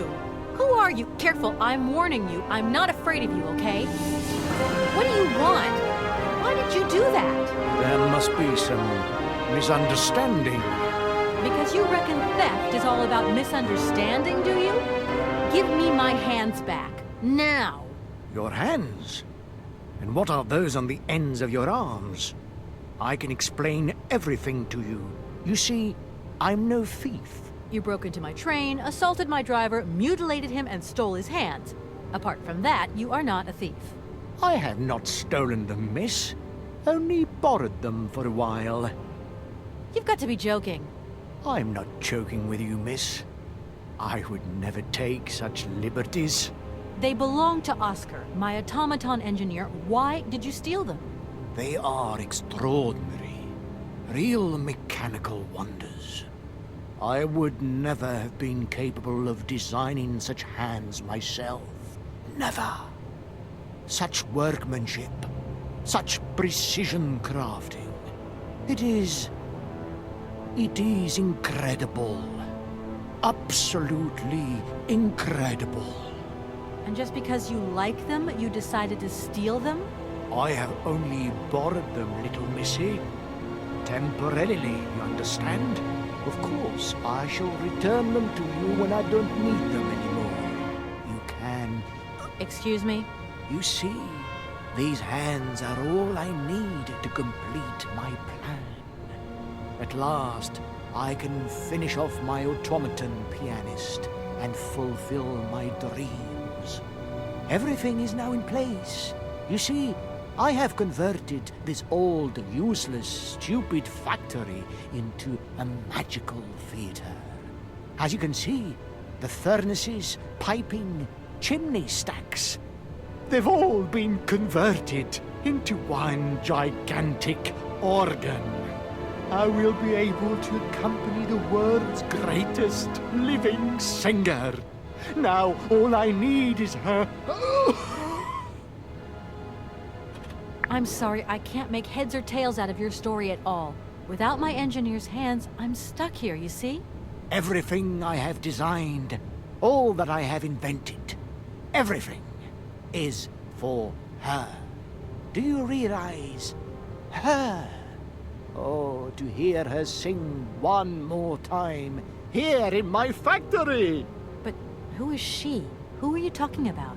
Helena. The one and only Helena Romansky. Her voice is so pure, like an angel.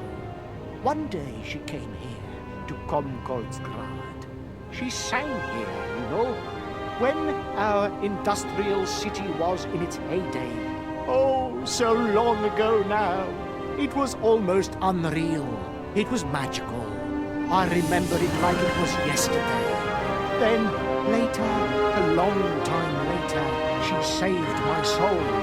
She saved my life and gave it to me. When I was told that the mining program was to be abandoned, that this industrial city was consigned to oblivion, that I, its director, would from then on be nothing but a guardian of these rusting remains of a bygone age.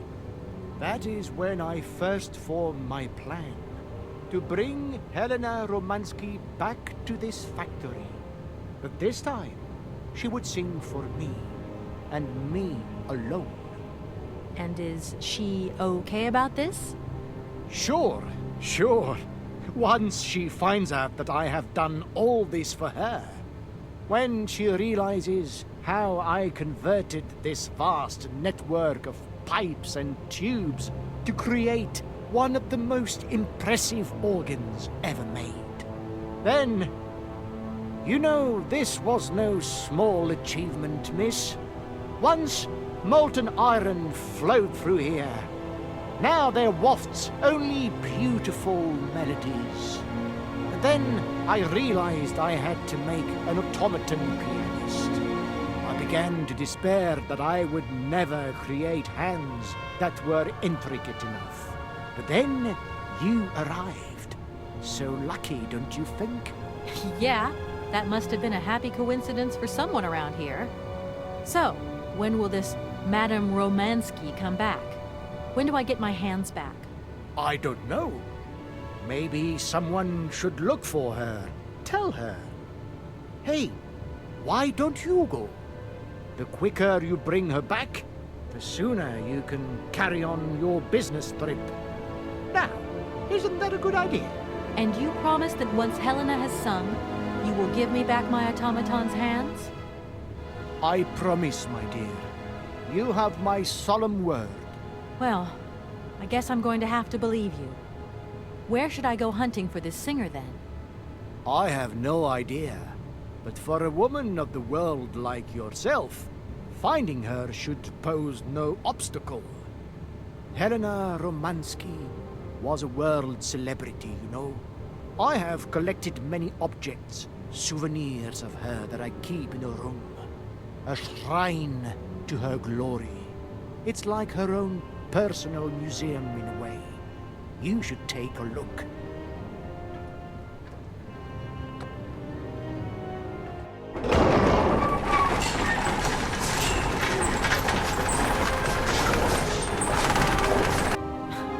This whole story is completely nuts.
Hi, Mom. Kate! What? Have you seen the time? Why are you phoning me in the middle of the night? Sorry, Mom. I forgot about the time zones. Did I wake you? Well, of course you woke me up. I was sleeping deeply, too. I simply got to get my beauty sleep. I've got an absolutely crazy day tomorrow. I'm sorry. It's just that it's real important and urgent. I haven't got a lot of time. Well, if it really can't wait till tomorrow, Munchkin, come on, tell your mommy what's up. No way I'm calling Dan for you, if that's what you want. Mom, listen, please. I seem to remember you're seeing Marovich or something like that at the moment. No. Malkovich, Munchkin. Frank Malkovich. Yeah, right. So, but he's an opera singer, right? That's right. They say he had the finest voice of his time, my dear. Imagine that. That's just great. So then he must have known a famous singer called Helena Romansky. She's Russian too. Please, if you can ask him if... Listen, honey, if it's stars you're after, Frank knows them all.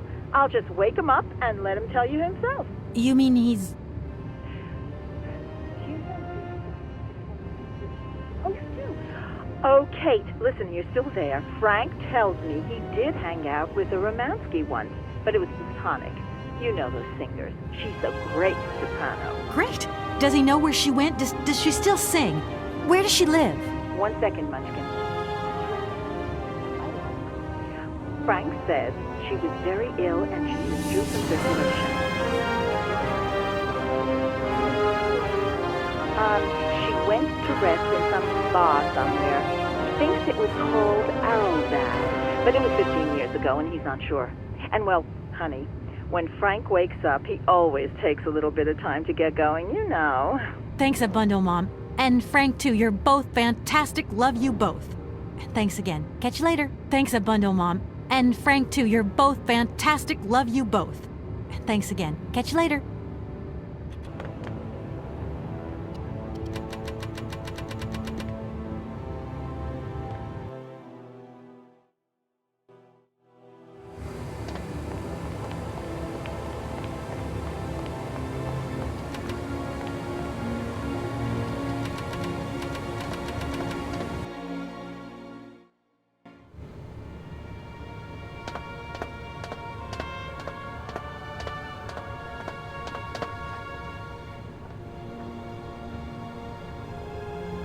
Director?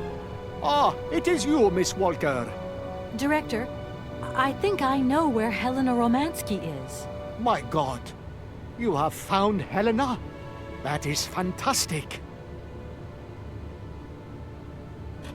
From my research, Helena Romansky is living in Arrowbad. Arrowbad? Helena Romansky is in Arrowbad. You know the town then? You know where it is? Of course. It was a famous spa resort. In its heyday, Arrowbad welcomed all the big wigs of the regime. To be granted a stay there was a real honor. Today, the honor has gone, along with all the generals and colonels, all washed away with the sea. It sounds like a good place if you need to take it easy or convalesce. I think Madame Romansky would be happier here. I think she'll prefer the peace and quiet here, the perfect tranquility of our little town. How can I get to Arrowbad? There is one way that you can. Here in the city, there are no suitable vehicles left. But the drunk old fool living up there, he'll have something. What drunken old fool? You mean you're not alone? What's up there? You mean you haven't noticed the space compound on the plateau? There's still some pathetic old soldier guarding it. But he's more interested these days in reaching for another bottle than reaching for the stars. And you think this gentleman could have a vehicle for me? I haven't the slightest idea. If you catch him on a good day, then maybe. But good days for him are far and few between. I wish you luck. How do I get up to the space compound, then? There is a monorail that leads up to the Cosmodrome. When you are inside, I will activate the automatic pilot.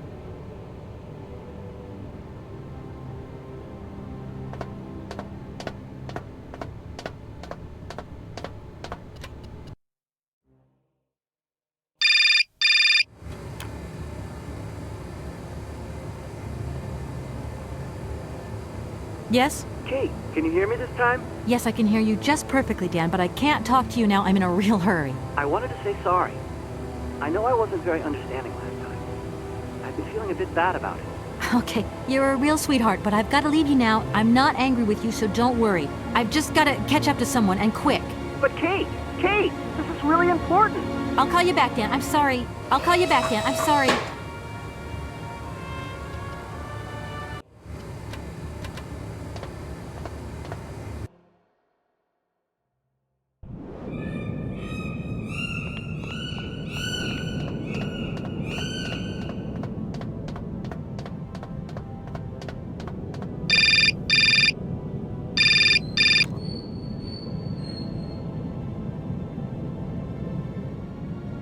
Hello? Kate! Oh, that you? How are you? Olivia. Great, just the right person. Look, have you heard of Helena Romansky? No. Is she some Russian fashion designer? No, she's a singer. I'm going to be meeting her soon. I've just got to find a way of reaching Arlbad. Can you imagine how lucky I am? Not really. Well, what relation's this singer got with the toy case?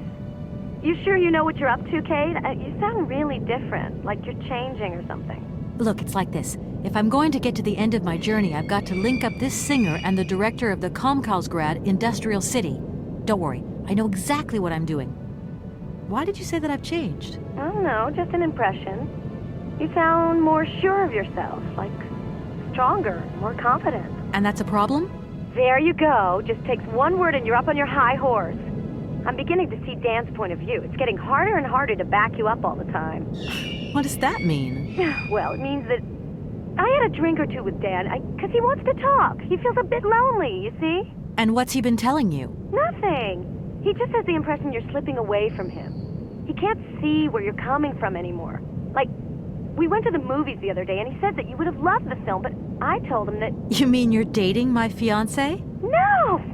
No, not dating, Kate. Just propping him up while you're away. All in a good cause.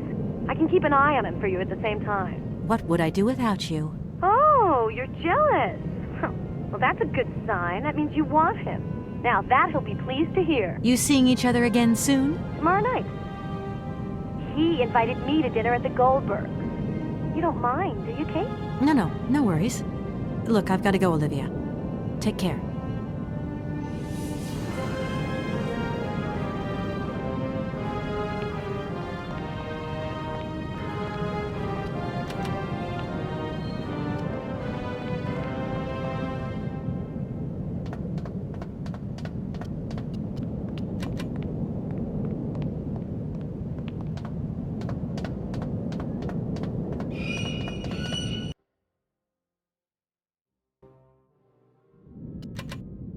Excuse me. Sir, sorry to disturb you, but yoo-hoo. Can you hear me?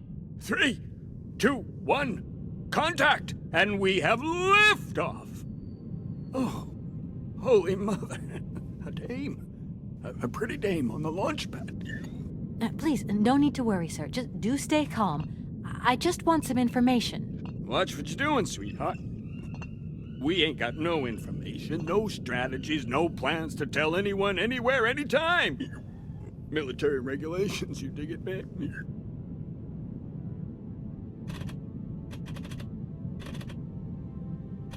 Please, can you try and get a grip? I must absolutely find a way out of this industrial complex. Jeez, me too.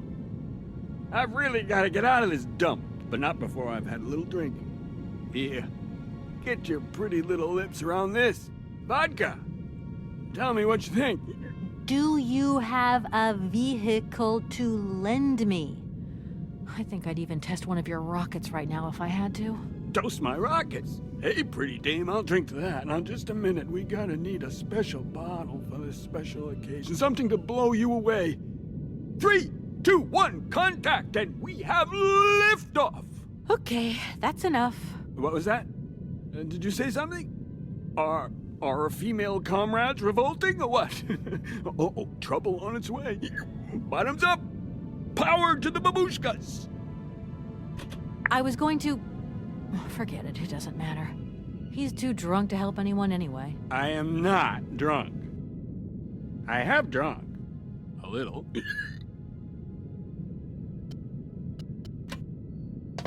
Strange. Sure, I left a bottle or two around here. I gotta get some air. Wall's getting pretty tight. We'll think about that blast off later, huh? Are you okay, Colonel? Are you sure you're all right?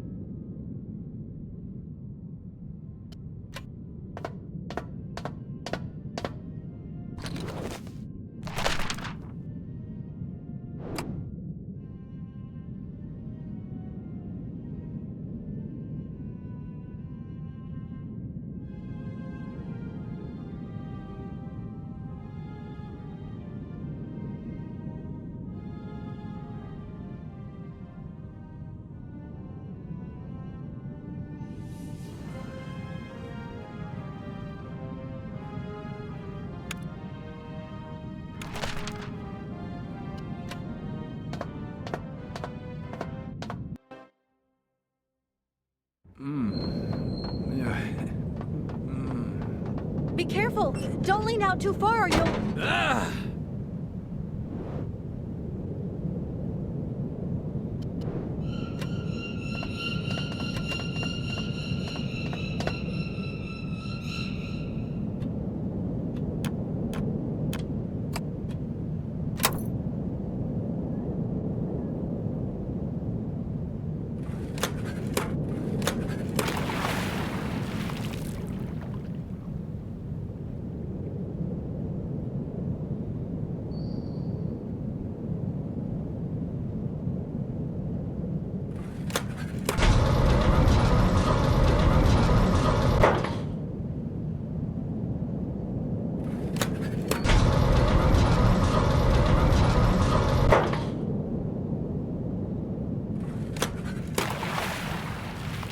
Hey, what's happening? That's water you got there. Stop it! Now! You want me to drown?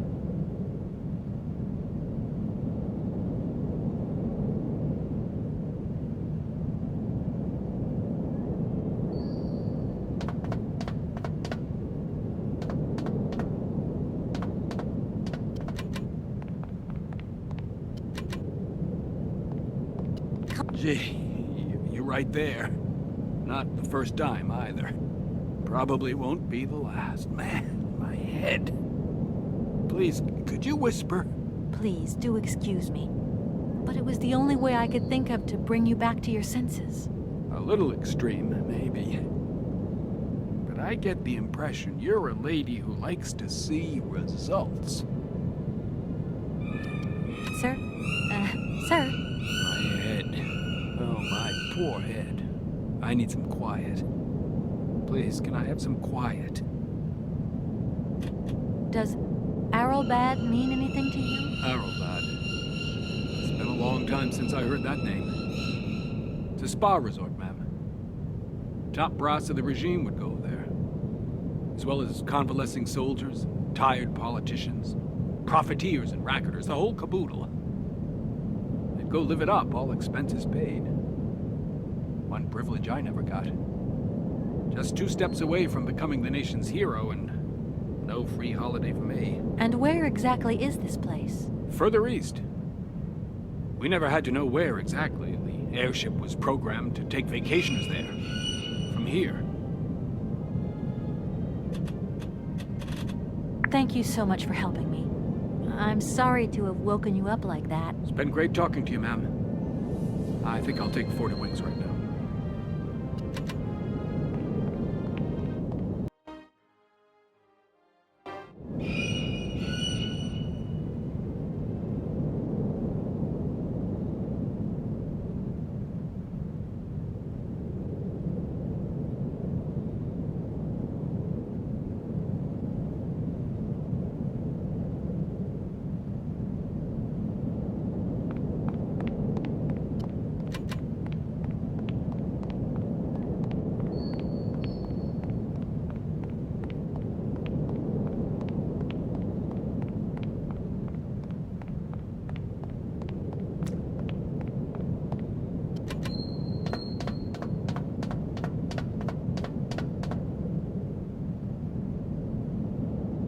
I need a key.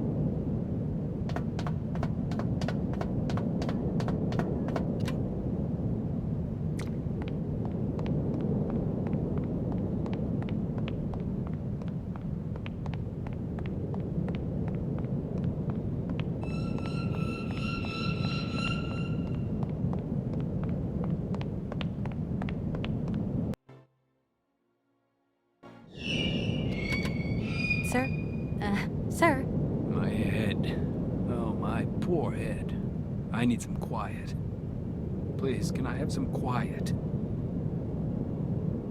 Do you think the airship still works? No idea. It has been so long since it was used.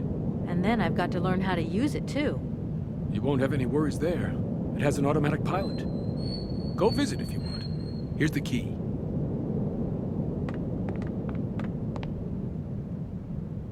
Thanks.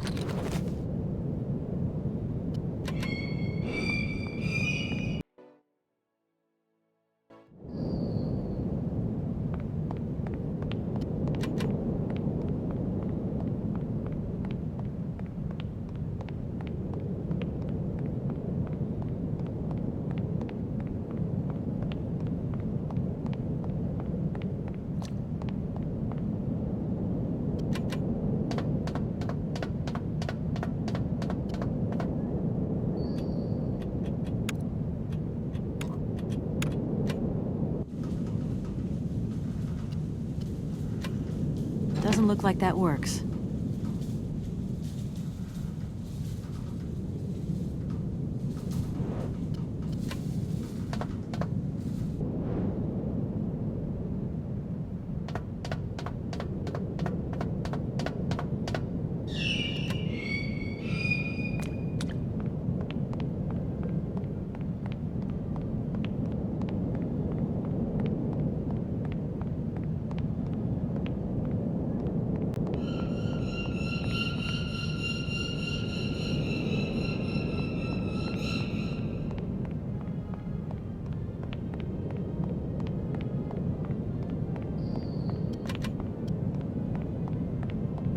There you are. I was looking for you. I've managed to trigger the autopilot mechanism, but the airship still won't take off. Do you know why? Maybe. I've got some idea. But you look like you're a pretty good mechanic. Let's just say that since the start of the journey, I've managed to get by and get to know Hans Voralberg's strange contraptions. Okay. I have a deal to make with you. I've been living in this dumb launcher site for years. And I've always said that one of these days I'm going to the stars on that flying wing. And I better make that trip before vodka stews my brain. But I gotta know how it works. And you look like you might have some clue at least. If you could help me get to the stars, I'll tell you how the airship works. What do you say? We got a deal? Why not? I'll see what I can do for you.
Comrade Boris, I need a few drops of your blood. Excuse me? To get the centrifuge going, we'll need to analyze the pilot's blood. If you're going to the stars, you've got to be in good health, you see? That's why I need a blood sample. It won't hurt. There's two things a good soldier is always ready to do. Drop his pants and spill his blood. Go ahead. I'll only be needing your blood. My pleasure, ma'am. Ow!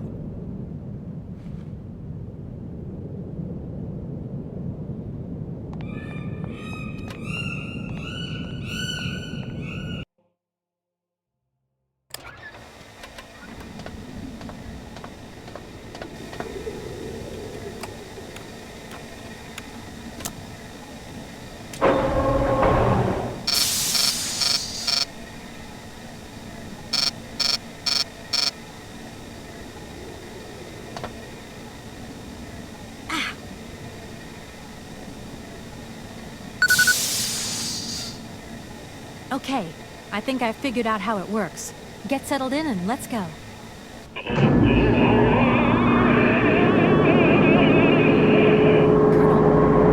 are you all right? Never been better.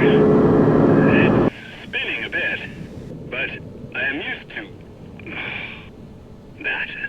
I'm a professional pilot.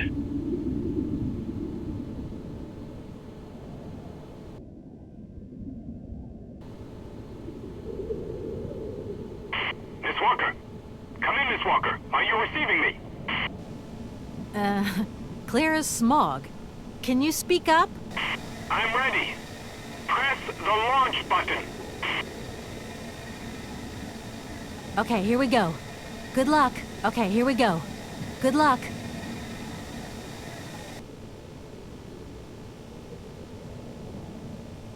Takeoff procedure engaged. Countdown commencing. Colonel, you've forgotten to tell me the secret of the airship. What do I have to do? The airship will need to be right up.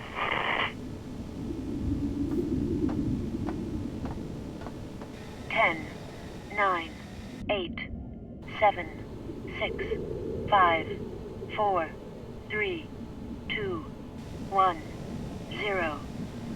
We have liftoff.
Hello? What do you think you're doing, Kate? I wanted updates. I wanted results. Certainly, Mr. Marson. We all do. Down on the ground, we're doing all we can, but there's no new developments. Kate, I don't think you understand the urgency of this situation. Universal Toys are on my back and digging in. I can't hold them off much longer. You're putting the firm in a very tricky situation.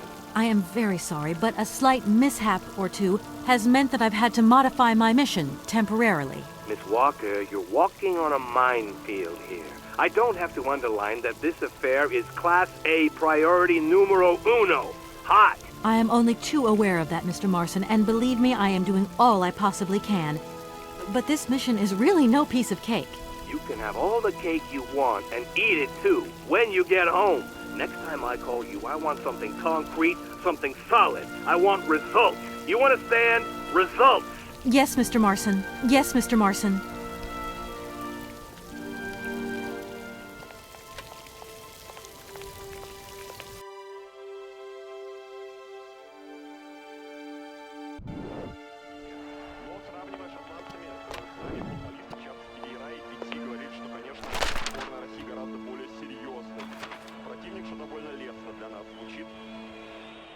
Сказал, что Россия сложный соперник, поскольку ее футбольная культура близка нашей, близка французской. Это мнение Юрия Джанкаева. Очередной раз хорошо сыграл головой Анопка, Никифоров сделал передачу Джанкаеву. Зидан. Мир местной публики, он здесь везде, даже, извиняюсь, на стене общественного туалета. Здесь на Стратфорд Франс 7 фотографий Никифоров сыграл на опережение. Good morning, sir. Good day to you, ma'am, and welcome to the Hotel Kronsky. I don't expect you've made a reservation, have you? Well, no matter. We've got a few rooms left with a sea view. By far the best on offer. Well, actually, I wasn't counting on staying in Arrowbad. I see. It's like that then. So, what can I do for you? I want to meet someone who lives here. That's very inconvenient. None of my customers said they were expecting someone. You can't just turn up like that. We've got a very strict policy. In this day and age, the hotel ain't too open to, impromptu visits from any Tom, Dick, or Harry. Please, I absolutely must speak with her. It's very important. If it was that important, all you had to do was ring the hotel. The people come here to rest, you see, to get away from the world, which ain't turning so good these days. Don't let me keep you. Good day to you, ma'am. Honestly, if I could have called, I would have called, but I couldn't. So please, can you bend the rules just a little, sir? Ma'am, in this hotel, we don't bend nothing for no one. With respect. Well, thanks anyway. At your service, ma'am.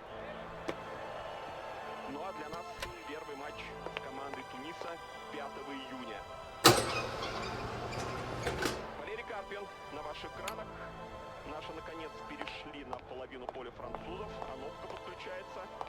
Справа от него Даев. Ну, в общем, та расстановка.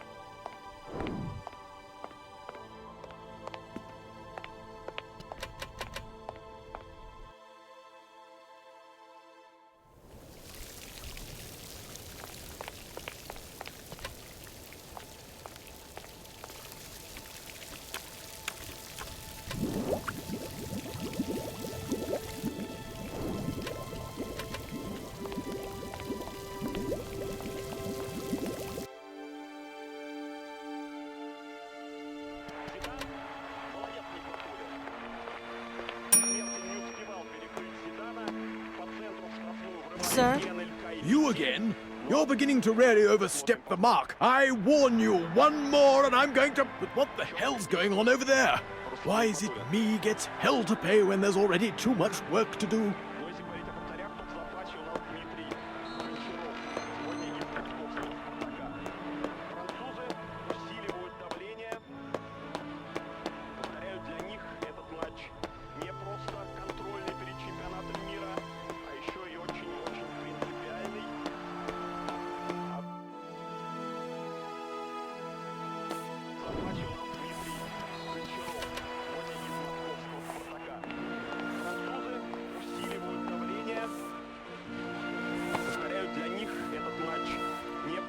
контрольный перед чемпионатом мира, а еще и очень-очень принципиальный. Об этом сегодня писали газеты. Doesn't look like that works. В интервью говорили сами футболисты. Очень высоко оценивали российскую сборную. Сравнивали нас много с шотландцами, потому что 27 марта французы здесь выиграли сборной Шотландии 5-0, буквально разгромив шотландцев в середине 17-го чемпионата. 4-0 уже было после первого тайма, там Зидан забил 2 мяча в РДГ,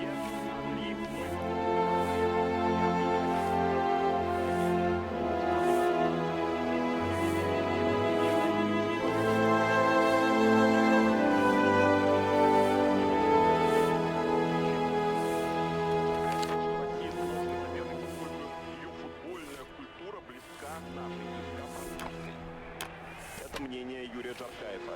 Очередной раз хорошо сыграл головой Анопка. Никифоров сделал передачу Джаркаеву. Зидан. Кумир местной публики. Он здесь везде, даже, извиняюсь, на стене общественного туалета. Здесь на Стад де Франс 7 фотографий Зинедина Зидана. Никифоров сыграл на опережение. К мячу рвался Джаркаев. Французы обосновались на нашей половине поля. Бартес скучает. Бартес получил травму на тренировке позавчера. Борьба была, я видел кадры тренировки по телевидению.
Hello there. Good afternoon, miss. Are you the hotel barman? My name is James, miss. James, the automaton nurse. I am not a barman. I'm sorry. I didn't want to upset you. If you don't mind, miss, I would appreciate it if you would just be a little more rigorous in the terms you employ in the future. I'm looking for Madame Romansky. Do you know where she is? 3:30 to 4:30 p.m., Madame Romansky takes her daily constitutional on the pier. Tea is served at 5 o'clock sharp. Is it possible to go see her? As you wish, but do pay attention to the salt wind. Well, I'm going, James. See you later, maybe. It would be a pleasure to see you again, miss.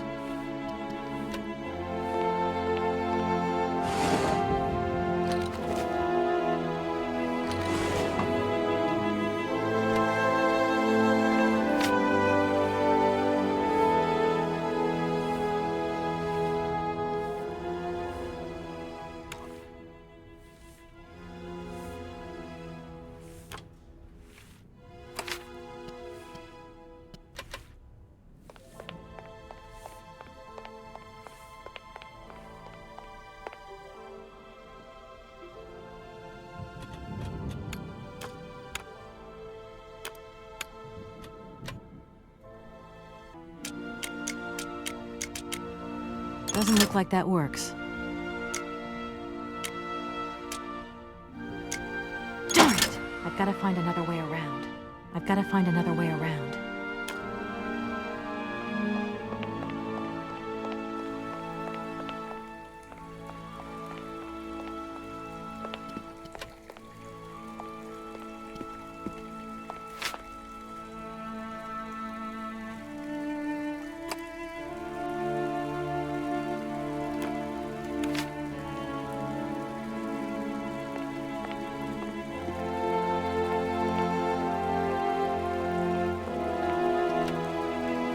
I'm sorry to disturb you.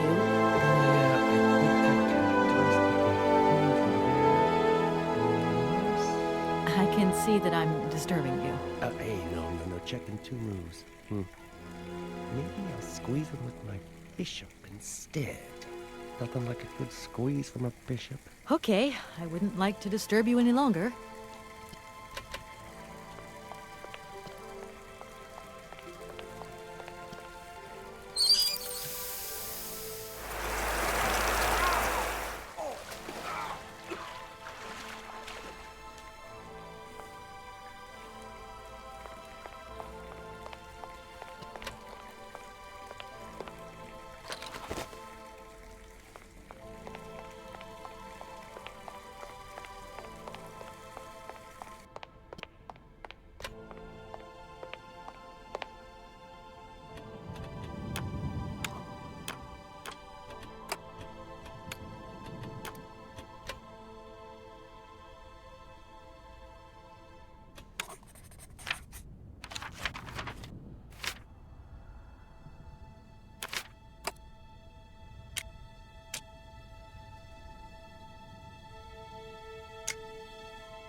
Madame Romansky?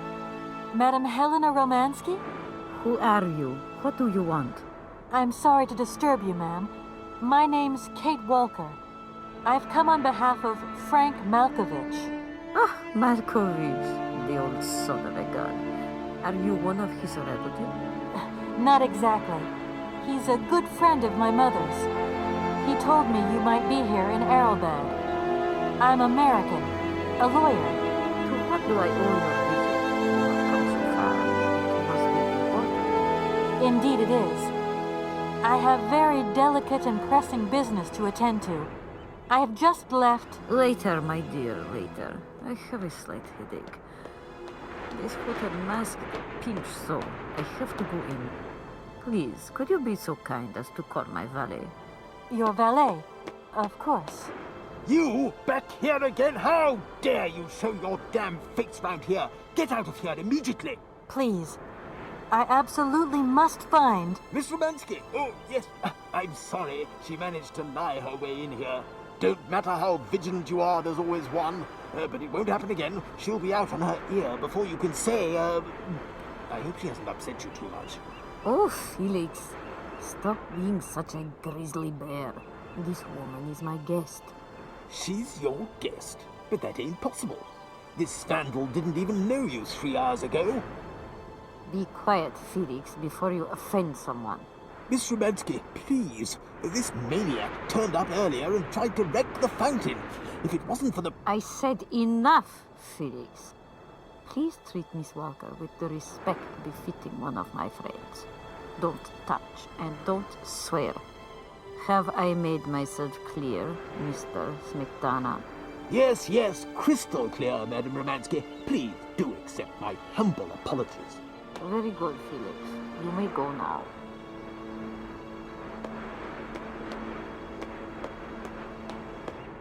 Madame Romansky, thank you for stepping in there.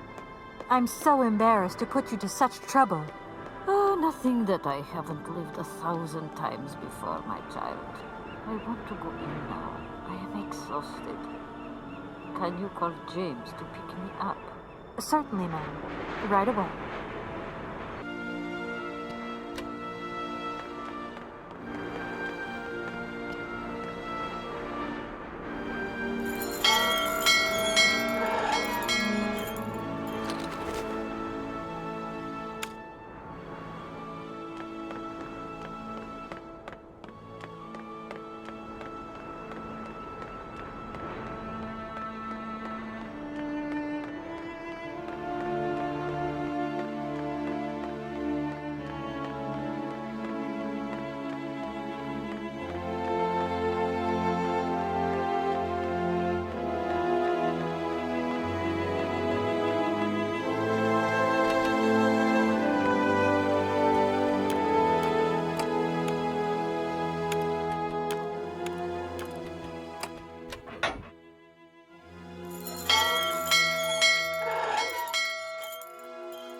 James, what are you waiting for?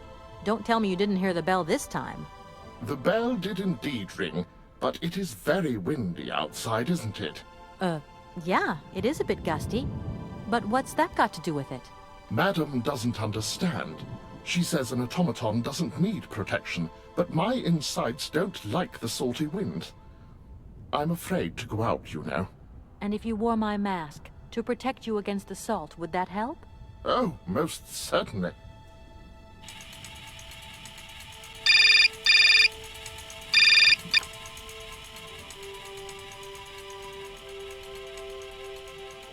Katie Pooh. So, have you met her yet? This Helena person? What's she like? Does she remember Frank? Hi, Mom. Yeah, sure. I met her, and yeah, she's living in Arlbad. You can thank Frank for me again. I'll remember too, honey. So, what's Arlbad like?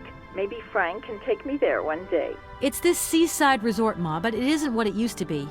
You'd be real disappointed. Maybe you're right. So, when are you coming home? Is that mission all over then? Not really, Ma. I still haven't found the heir I'm looking for to wrap up the case. Helena Romansky's a kind of detour here. Listen, Munchkin. I get the distinct impression that you're being led up the garden path. Why don't you just come home, tell your boss this heir just doesn't exist, that you've done all you can, et voila. Do you want me to call him for you? Ma, please, don't get involved. Looking for Hans Voralberg is what I'm being paid for. But I also just want to find him for myself. Honestly, you're just as stubborn as your father.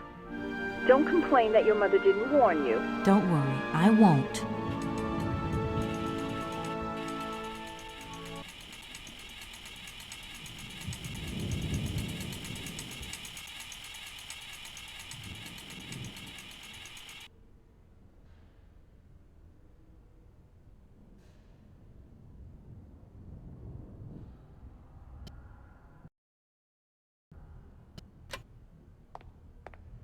It's a real honor to meet you, Madame Romansky. People have told me so much about you. People still talk about me? Oh dear. Of course. Everyone tells me how wonderful you were. How you were one of the greatest singers of the century. Ah, so I was, my dear. But surely you didn't come here just to dig up the past. Strange. I get the impression that Hans Voralberg turned up here, too. You know Hans Voralberg? Not exactly. I'm looking for him to sort out this inheritance case. But I've had to snoop around in his past a bit to get on his trail, and I guess he's kind of a close friend now. You knew him, didn't you? Oh, yes. I knew Hans Voralberg. Do you hear, James? Ah, if you had the chance to meet Hans. My Hans. Oh, my God. What has become of him? Where is he? As questions go, madam, that one is not without certain complications. I'm sorry, but I have no idea. That's the goal of my mission, to find Hans Voralberg. That's why I have to get back to my train as quickly as possible and to get out of Komkalsgrad. And you cannot find him without the train? The train is one of his last inventions. So is Oscar, the automaton engineer. I get the feeling that the two of them are going to lead me to him. Did you hear that, James? I might see Hans again. I have dreamed so long of meeting my dearest sweetheart again. Oh, if only I could sing. If only I were in Paris, I would ask George for that miracle cocktail. The one that only he knew how to make. Wouldn't I, James? Yes, madam. As you have frequently said, without that famous cocktail, your French tour would have probably been cancelled. I don't understand. An extraordinary tale, my dear. It was December, and it was terribly cold and damp. I had to play the role of Tatiana that evening at the opera. But since the morning, I had lost my voice. It drove me completely mad with worry. I don't know how George, the barman at the Moritz Hotel, heard about my affliction, but he brought me up a cocktail that he had invented. A strange concoction. But it turned out to be a miracle cure. My voice returned to me in an instant. That's amazing. That's just what we need. We're going to mix you up a cocktail. Ah, my dear child. It is impossible. George never told me the recipe of the drink. He loved to keep his trade secrets. He said it made him absolutely irreplaceable. Well, I'm going to get George to tell me. He hasn't yet met with my powers of persuasion.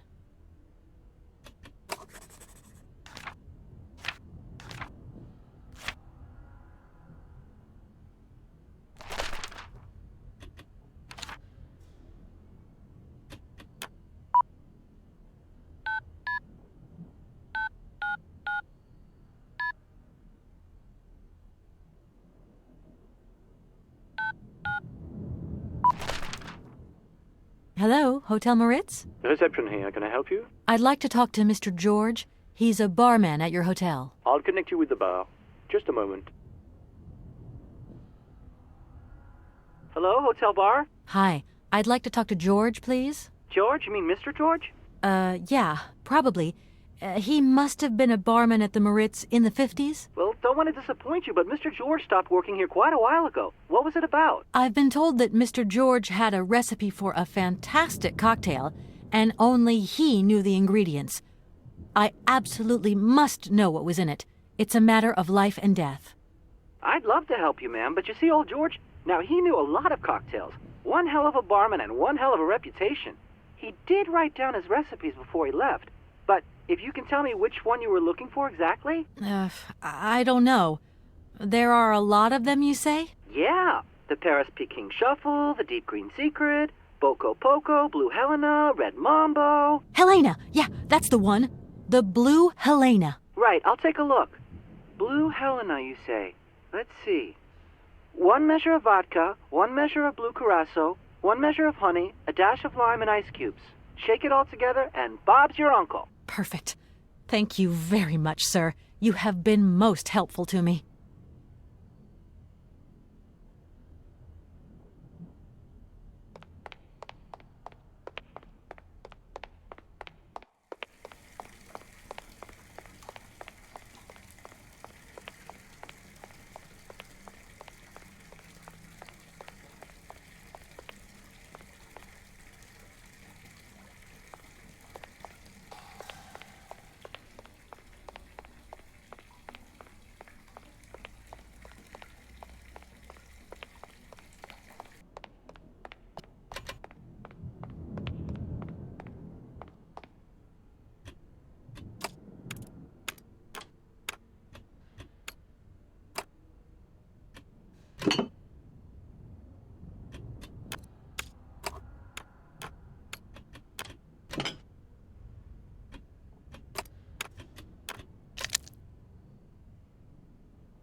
My voice.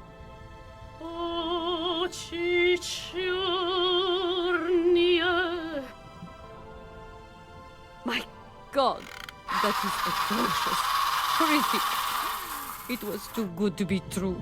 George's Blue Helena is powerless. Ineffective on the voice of an old woman. But your voice is perfect. Don't be so down on yourself. You just need to warm up a bit, that's all. After all these years, it's to be expected. No, I am very grateful for all your efforts, but really, I cannot go on stage with such a puny, pathetic voice. My performance would be so poor. I would get such bad reviews. You've just got to get your confidence back. Hasn't she, James?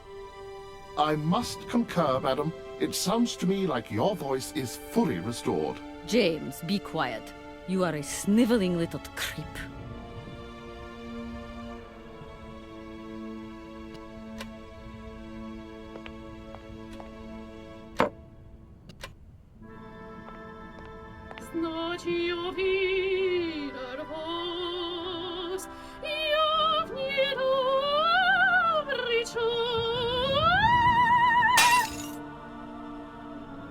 My God, what have I done? My voice has returned. Did you hear that, James? My voice has returned. Your voice is still as magnificent as ever, madam. But please don't forget, you're no spring chicken these days. Time has taken its toll. And you're not the toy boy you once were either, James. I hope you have fun on your own. Madam, leaving you is quite out of the question. Don't be stupid, James. What would you do there? Your place is here. You must prepare my return. Madam, I won't insist. Adventure is not an integral part of my action functionalities. Maybe you're right, madam. As ever. Do I understand correctly that you're going to go with me to Comcalsgrad? You do, my dear. We're going on tour, my dear. Anchors away. I'll go back to the airship to prepare my departure. You can join me there when you're ready. James! Take me to my room. I must prepare. Quick! Quick! What are you waiting for? My fans are waiting for me. Are you sure you're sure about this, madam? Shut up, James, and put your foot on it.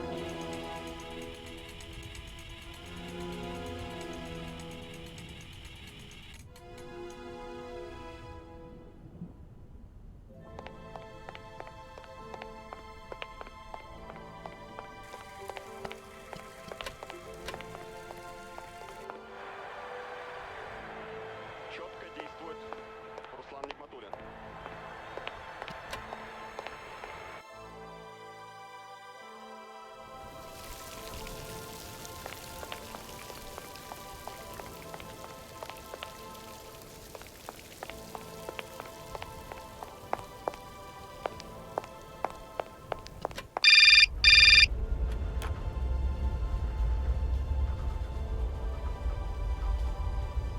Hello? Hi, it's me, Olivia. Hey, sweetie, what's new? How was it at the Goldbergs then? Like, alcoholic. Is that all? What's up? Cat got your tongue? Well, tell me what you're up to. How's the case going? How's that Romansky chick? You don't think it's dragging out too long? I haven't had the time to get bored, I can tell you that, but... Hey, Olivia, what's the matter? You didn't even answer my question. That's so unlike you. Did I tell you I bought this really cool blue silk top? Olivia, what are you hiding? Come on out with it. You've got me worried. Oh, Kate, I'm sorry. I've done something horrible. I can't sleep anymore. I can't eat. I keep wanting to hurl. Olivia, tell me what's going on. Dan! What about Dan? Has something happened to him? I am weak. You're gonna hate me for the rest of your life, and you'd be right. In your situation, What? After the Goldbergs, Dan took me home. We were a bit, we shouldn't have drunk so much. He came up to mine to have a nightcap, and then... Okay, you're gonna hate me. Please hate me. I got it. It's all my fault.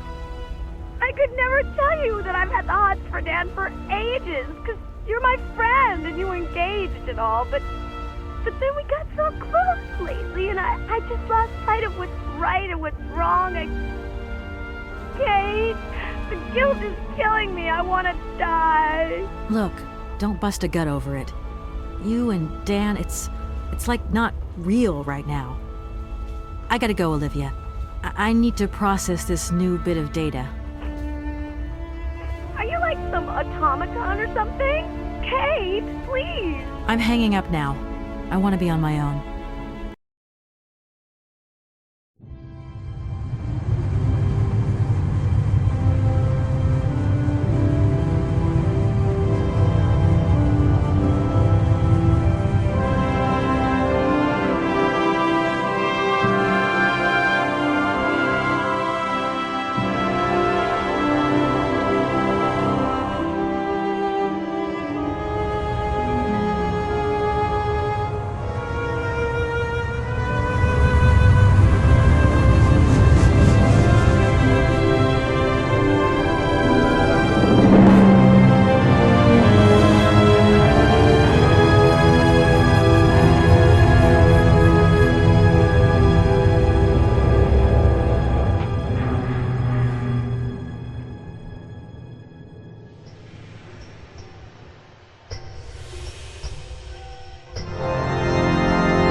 Kate, help me.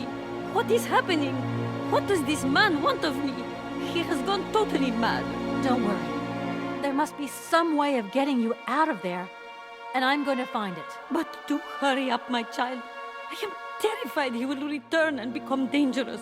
Be strong, Madame Romansky. You can trust me.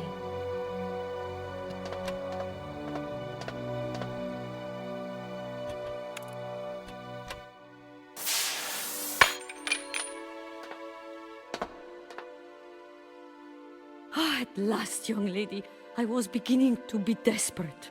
I came as fast as I could. Now hurry! Get out of here quickly before that maniac notices. I've got to get Oscar's hands back.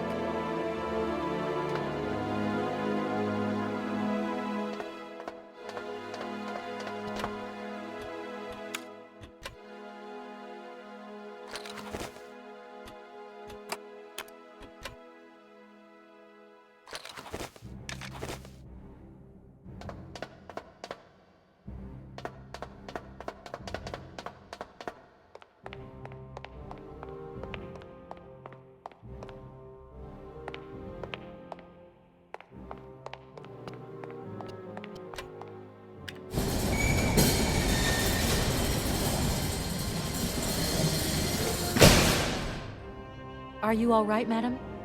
My heart has been put to the test here, but it just might hold out. Let's go. Let's not hang around here. Yes, let's leave this dreadful place.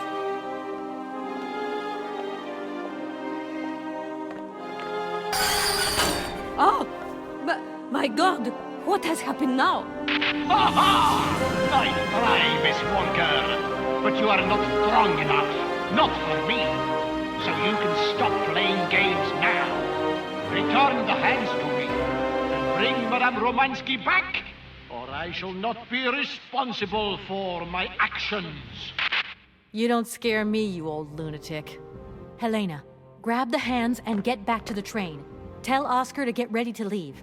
I'm gonna find a way out of this lousy factory. No chance. You will never succeed. Ha! We'll just see about that. I warned you, Kate Walker. I warned you. Be careful, my child. You too. And don't worry.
Hello? Kate, hi. It's me, Dan.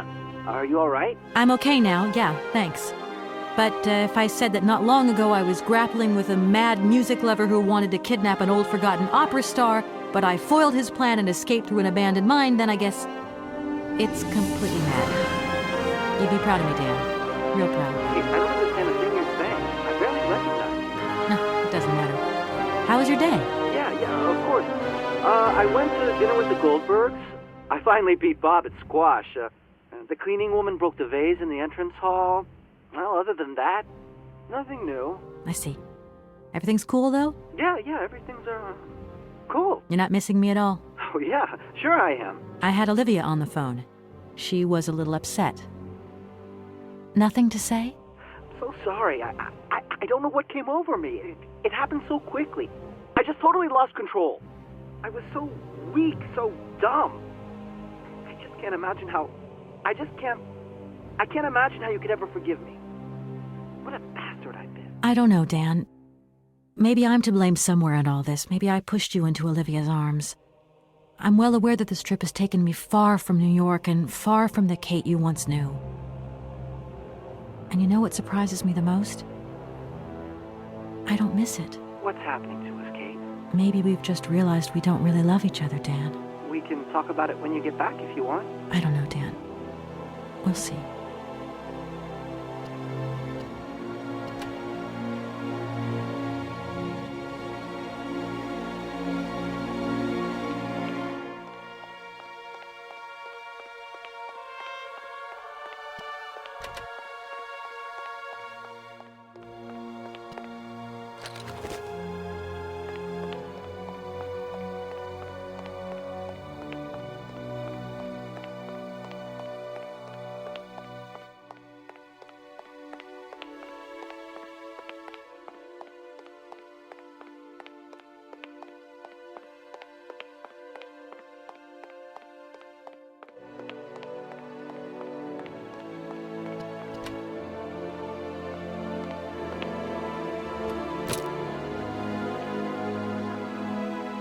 Oscar, let's get the hell out of here. Message received. Full steam ahead!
You okay, Oscar? Still in one piece? Humor is a concept outside the scope of my functionality, Kate Walker. You should know that by now. Oscar, come on, quit crabbing. We got out of that dingy city safe and sound, didn't we? And even with a certain style, I might add. Style is the right word. Hey, what are you doing on the platform? That's not like you. I wanted to take a little air and dust away the cobwebs from my joints. This salt wind is terrible, though. I think it would be wiser to return to our nice, warm train. Get a life, Oscar. Oscar, can we get going now? Really, Kate Walker? First, we have to wind up the train's mechanism. Of course. What was I thinking of? Right away, I'm on the case. See you around, Oscar. I'll be waiting.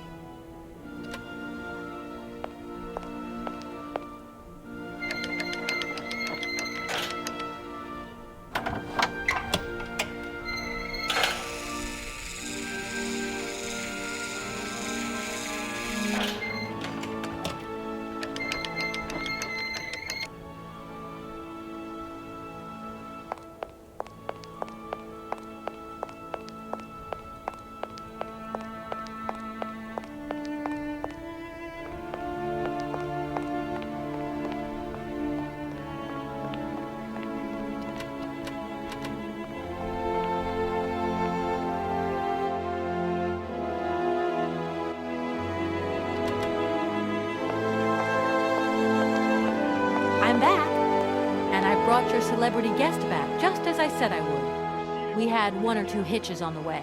Go on, let's have it. I reckon some strange things must have gone on down at that factory. I've never seen Madame Romansky in such a state before. You yourself don't look like you're full of beans. Too true. It was really some trip, that's for sure. I'll tell you about it some other time. I've got to get on with my journey right now. Do you have to? You don't want to rest a while first? I can set you up a suite next to Madame Romansky's if you want. You are very kind to Mr. Felix. And if I say no, it's not that I don't want to stay, but I really don't have the time. My train and its engineer are waiting for me. Have a good trip, ma'am. See you again sometime. Maybe. Goodbye, Mr. Felix. You haven't changed your mind, then. I could do you a good deal on the royal suite. Thanks very much, but I really must be going.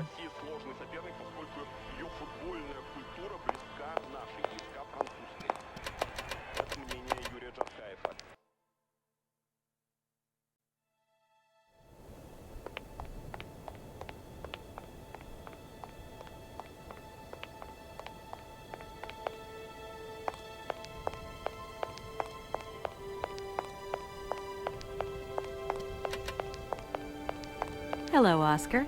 Hello, Kate. Oscar, I think everything's ready. We can go now. Are you sitting comfortably? Then we can start the engine and get going. I'll be circulating shortly to punch your ticket. Give me a break, Oscar. Miss Walker! Miss Walker! Wait! Don't go yet! Mr. Felix, what's the matter now? Has something happened to Madame Romansky? No, no, not at all. Our favorite diva's fine and dandy. But there's a package for you at the reception. I said to myself, Felix, maybe she's got to have it before she goes. A package for me? But that's impossible. But it's got Miss Walker written on it, clear as day. Why didn't you tell me about it earlier? It's only just arrived, like. Oh, and, well, who delivered it? I don't know. I just took my eye off reception for a moment. The game was on, you see, and there it was, on the counter in reception. Come and get it. Okay.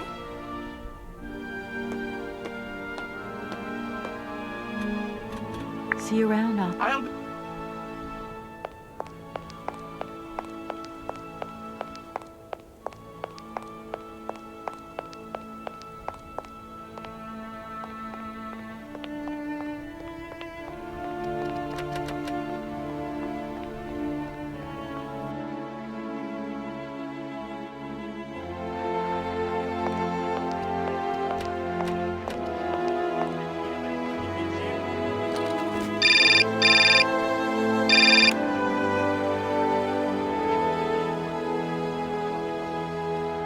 Hello? What the hell are you up to, Kate? Mr. Marson, please, do try to understand. Understand? What I understand is this.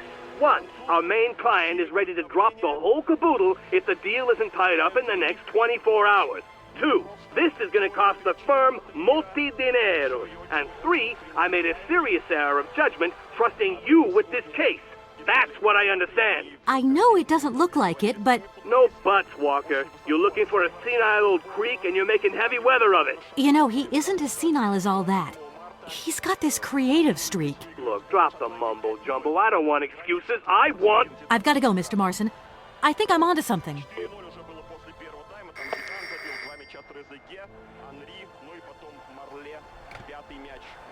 Hello, reception here. Felix Massano at your service. Yes, ma'am. Yes, yes. Yes, she's right here in front of me, ma'am. Immediately. Please, be my guest.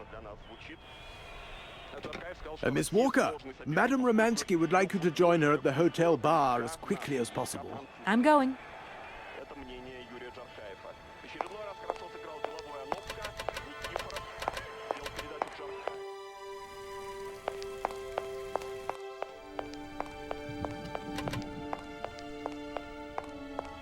Madame Romansky, you wanted to see me? There you are, my dear. I wanted to talk to you before you leave. I didn't want you to get the wrong idea. Despite our mishap in Konkosgrad, I'm very grateful to you. You helped me to forget my life here and this dead beach where I stroll up and down all day, getting more and more bored. So much the better. Time passes so quickly. One day you are at the peak of your glory. You think it is going to last forever. And then one day the bubble bursts, and you are washed up and forgot. Madame Romansky, don't be so gloom and doom. It doesn't suit you. And if there is no one left to help you out, you start to sink into a long, dark winter. Perhaps you should rest now. You've had a trying time. It's been emotional. You must be tired. When I returned here, Hans gave me such a taste for life. He too was ill. Oh, he coughed. He must have spent too long at the factories, breathing in their smoke. And then he was better. And he left. And I stayed with my memories. Hans Voralberg? Hans Voralberg was so full of joy, so carefree. He was a little symbol of spirit, of course, as they say. He was a child who made fantastic toys. I think that maybe I loved him. God alone knows where he is today. The plane with the hotel supplies has arrived. Maybe you should take a walk outside. I don't understand. I am old. I am tired. I have been very pleased to meet you, Kate Walker. Goodbye, James. Do look after Madame Romansky. That is all I ever do, miss. May fortune follow your every footstep. The snow is a good sign. Really? The snow chases the wind away and covers the salt and sand on the ground. The air becomes purer and still. Ideal conditions for a constitutional. Great. Thanks for everything, James.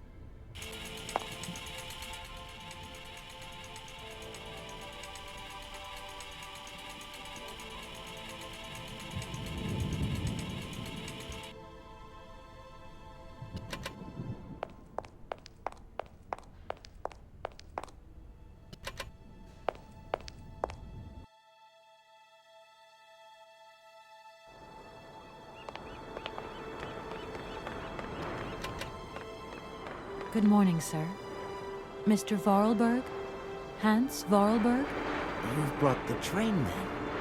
That's good. Mr. Voralberg, you have no idea how pleased I am to meet you at last. I'm Kate... Where is Anna? Your sister has passed away, Mr. Voralberg. I am sorry. Truly sorry. Ah, okay. Otherwise, it's Anna who would have come, right? Not you. I guess you're right, Mr. Voralberg. My name's Kate Walker. Kate Walker? Okay, I'm going away on the train. A long way away. Where's that? That way. Siberia. Siberia. I'm sorry. Mr. Voralberg, I've been ordered to tie up the buyout of your factory in Valladolid. It's, my job, you understand. Anna told me. The automatons. That's over now, isn't it? Mr. Voralberg, the factory belongs to you now, and I need your signature to tie up the deal. Okay. Then I'm going away on the train. Here's the sales contract. I'll give you some time to look it over. Your sister already agreed to the terms. All we need now is your signature. What? You signed just like that? Without reading it? I can't read. I don't know how to. Oh. In that case, I'll read it for you. No, it's okay. Leave it. I've got to go away on the train, Kate Walker. As you wish, Mr. Voralberg. And let me wish you a very pleasant journey.